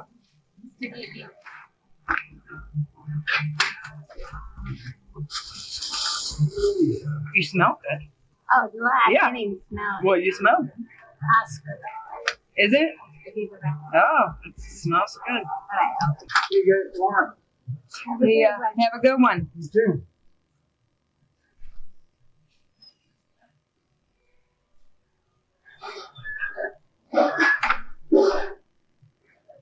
Don't get friendly with him. Oh, really? With that guy there? He's the one that likes this. Somebody was telling me about that. Yes. Yeah. They can't find the body, so they can't charge it. Do you think he did it? He said he did, and then he's not well in the head. Missy, as we're calling her going forward, knew it was time to step up her game in order to get a confession from Philip. She took a chance by starting to go on walks with him. During their conversations, she fabricated a story about her mother being sick and how she was exhausted from caring for her. This narrative oddly aligned with Philip's own story about Roberta, and before long, they formed an unexpected connection, and soon enough, they finally met up to discuss the matter. To say they indict me. Yeah. But they told my doctor, Dr. Rich was my psychologist when I was in the hospital. That's not who you're seeing now. No. No. He said, the chief of police in Hartfield said they didn't have enough to indict you. Mm-hmm. So, I don't know what my son Kenny's trying to do to keep him stirred up. I don't know what I don't know. Well, but they can't. I mean, the thing is, you can't get things stirred up if they're, you know? But what I'm concerned about, I don't want a police car coming to your mom's house. Oh, yeah. And since you and I text each other, you think they? Well, say they take your confiscate my phone. Yeah. They're gonna say, who is Melissa Schiffer? Sure. Yeah. Well, yeah, but they could grill me all day. I told you, I'm tight-lipped. So I told this lady, I said, all she can tell them is that I wouldn't tell them anything. My wife passed away. I wouldn't tell them anything. I'd just say I'd talk to you sometimes at Hartfield. I'd go to Hartfield, drink coffee. I wouldn't even tell them that. That's the thing, like at Burger King, they don't know what you tell. People don't know what you tell me. Like at Burger King, like Fran, like all I know is that she goes and works out. People don't tell me anything. So if somebody were to come talk to me and say, what did he tell you? I would go, we talk about the weather and it's snowing and coffee. And every now and then he goes, how's your mom doing? Yeah. Yeah. I mean, trust me, I'm one tight-lipped. Yeah. I'm not worried about that one bit. Not one bit. And I told you before, I've been challenged that way with my girlfriend. Have you? About 25 years ago, yeah. With the police? Uh-huh. Yep. And you didn't tell them nothing? Of course I didn't tell him anything. Why would I tell him anything? She's my friend. I don't want to see her in jail. Missy's responses are perfect. She knows exactly how to reply in a way that would put Philip at ease. On top of that, when Philip hears that Missy has been helpful to a friend during a police intervention, he starts to feel even more comfortable with her. Now the question remains, how much will Philip start to share? I felt bad. I thought, he probably thinks I'm like all kind of yesterday, like after yesterday. He probably thinks I'm all kinds of crazy. No. Okay, because I just... No, I don't.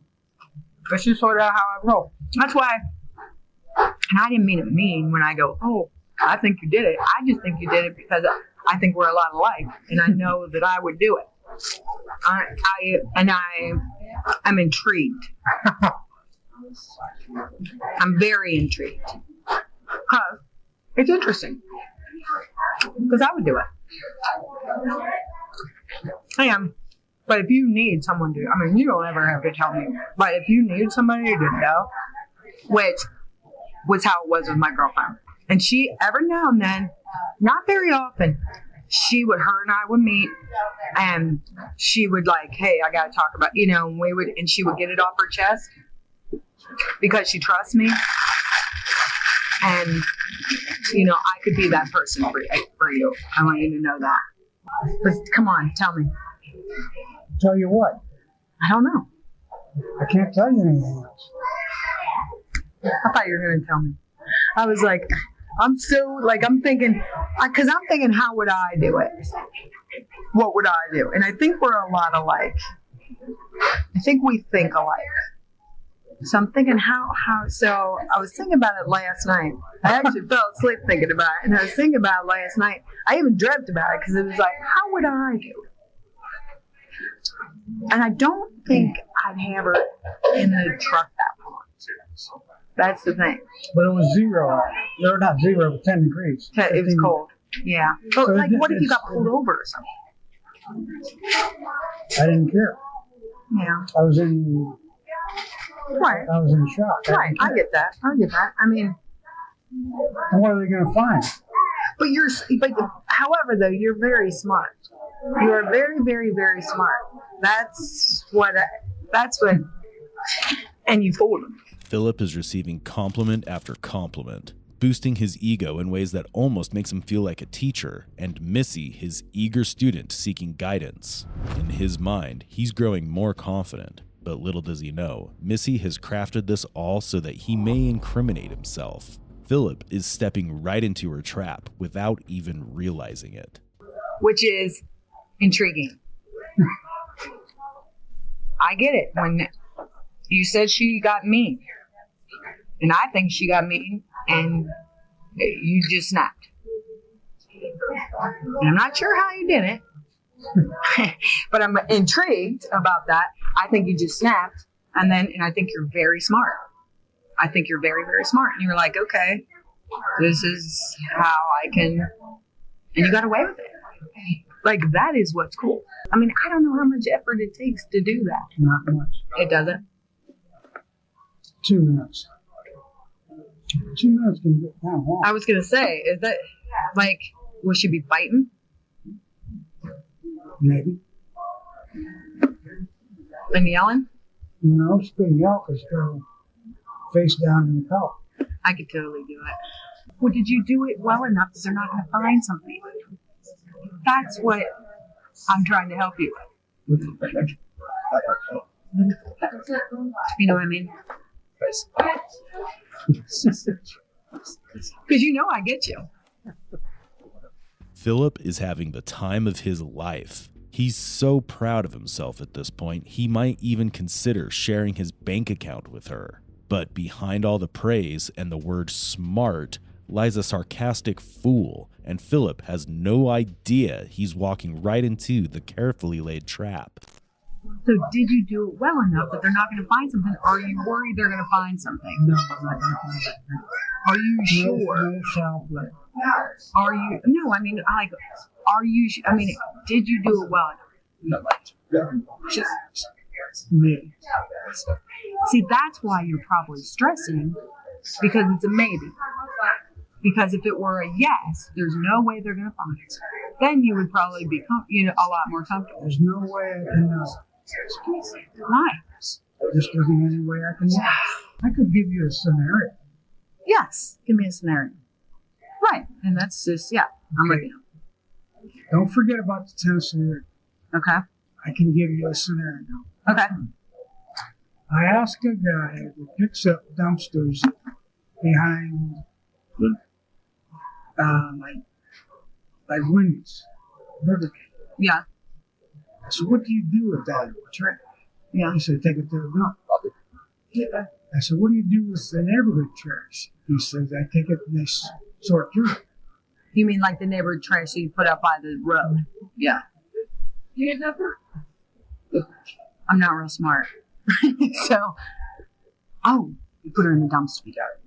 That's a scenario. I know, but okay. Oh, then she's buried 10 feet deep in garbage now. They won't find her. Then fucking shit. There's no way. It's just a scenario. I know. So just a scenario. Repeatedly calling his story a scenario isn't doing Philip any favors, though it's clearly his way of trying to play it safe. But let's see just how detailed this so-called scenario becomes. How long does it take for a body to decompose? A year. Does it really take that long? Be bonus. But what about if you were in garbage? I would think that would speed it up. You're going to tell me, though, how it happened, aren't you? I'm done. I think, wait. Yeah, I'm done. You're going to tell me how it happened? After I get to Cincinnati, I'll tell you how it happened. No. Good try. I'm done. I think you should just tell me so we can get past that, so I can quit wondering. To tell you the truth. Because I'm wondering. And like I said, I don't even care, which is crazy about it. I don't even care if you cut her up, put her in a blender, and drank her for breakfast. No, well, I know you didn't do that. I know.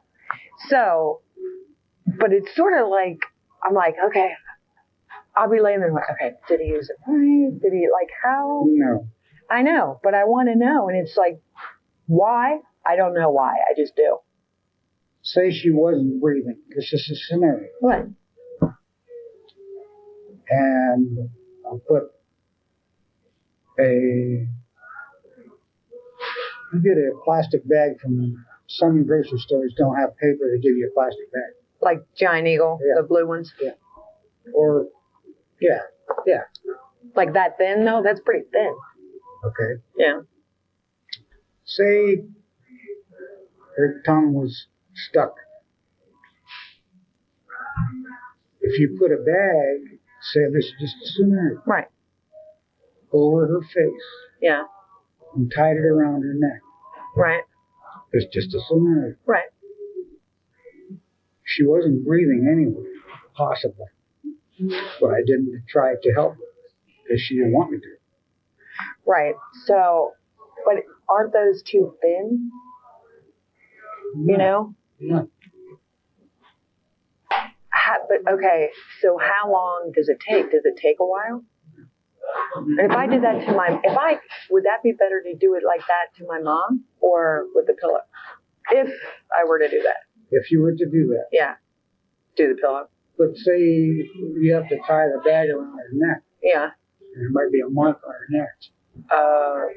Just a scenario. Right. Just a possibility. Right. However, though, I think you're close enough to me to know that you know what I'm going to say, don't you? No, I don't. What do you think I'm going to say? You know me. What do you think I'm going to say? That you're going to ask me how I did it again. Well, I know how you did it. How did I do it? You, while she was asleep on the couch, you put a plastic bag over her head, which is and tied it up. She was on the plastic. But how'd you get her on the plastic? She fell there on her own. But I don't buy that. Okay. Okay. You know why? Because I can see it in your eyes. Okay. And I just want you to tell me, but I do find it very intriguing. What, me? Yeah. Or the story? Both. Because I told you yesterday, and I get it. Like, I get the fed up. I get it. Are you done? Being numb. Yeah. Being numb. Yeah. And all this happening, and you probably afterwards stood back and was like, what just happened? I'm guessing, I don't know. Tell me, does it feel like that? Kind of does. Kind of. Did you feel relief? Because I think that's how I would feel. I didn't feel relief until I was on the road and in Kentucky. Yeah. Then I felt relief. Well, you probably didn't feel relief till you're on your way back. No, it was on the way down. Even with her in there, you felt relief? Mm-hmm. You should have done that. Oh, I should have. But I'm glad you didn't show me because I'm going to win fair and square. Okay. I'm done. Okay. All the pieces of the puzzle had finally fallen into place. Missy had done her job perfectly, and Philip was none the wiser. When she left, he might have believed he had impressed a woman at his age, basking in his own twisted sense of charm. But his moment of triumph was short-lived, as soon after the officers arrived to greet him. Yes. She's right there. She's right there? You sure? I heard it. How are you? Coming up on Hunky Glory. Peachy King. Peachy King. Right here. I haven't talked to her for a while. See anything you want. Is it okay? Everything seems good. You want to talk to me? No. No? I talk to you as a friend. Well, the bad news is I got to run for your arrest. Okay. So you got to tell me. Kidding. Step up. Can I park my truck at my apartment? No, step up. You're kidding. Step up. You're kidding. Step up. Now, do me a favor. Let's get right over here. We're going to pat you down. Hands up against this. 73-year-old Philip Snyder was taken to jail on April 18, 2018, where he made one last attempt to reach out for help. He dialed his friend Missy's number, only to be met with silence. The lying monster still had no idea he'd been deceived. Soon after, he faced trial, and on August 27, 2018, he pleaded guilty. To the charge of aggravated murder, how do you plead? Guilty. I put her in the Tennessee River. That's where I put her. All right, so you're telling me you put your wife in the Tennessee River? Yes, sir. As part of a plea agreement, he was required to reveal the location of 69-year-old Roberta Snyder's body. In exchange, prosecutors agreed to recommend a sentence of 20 years to life in prison, finally bringing this case to a close. So what are your thoughts on this case? What do you think truly drove Philip to take the life of his beloved wife? Given that he'd be in his 90s after 20 years, do you believe the sentence was justified? Feel free to share your opinions. We'd love to hear from you. If you have any cases you want us to cover, please share your suggestions in the comments section. Also, like, share, and subscribe to our channel to uncover more cases like this from around the world. Until then, stay safe.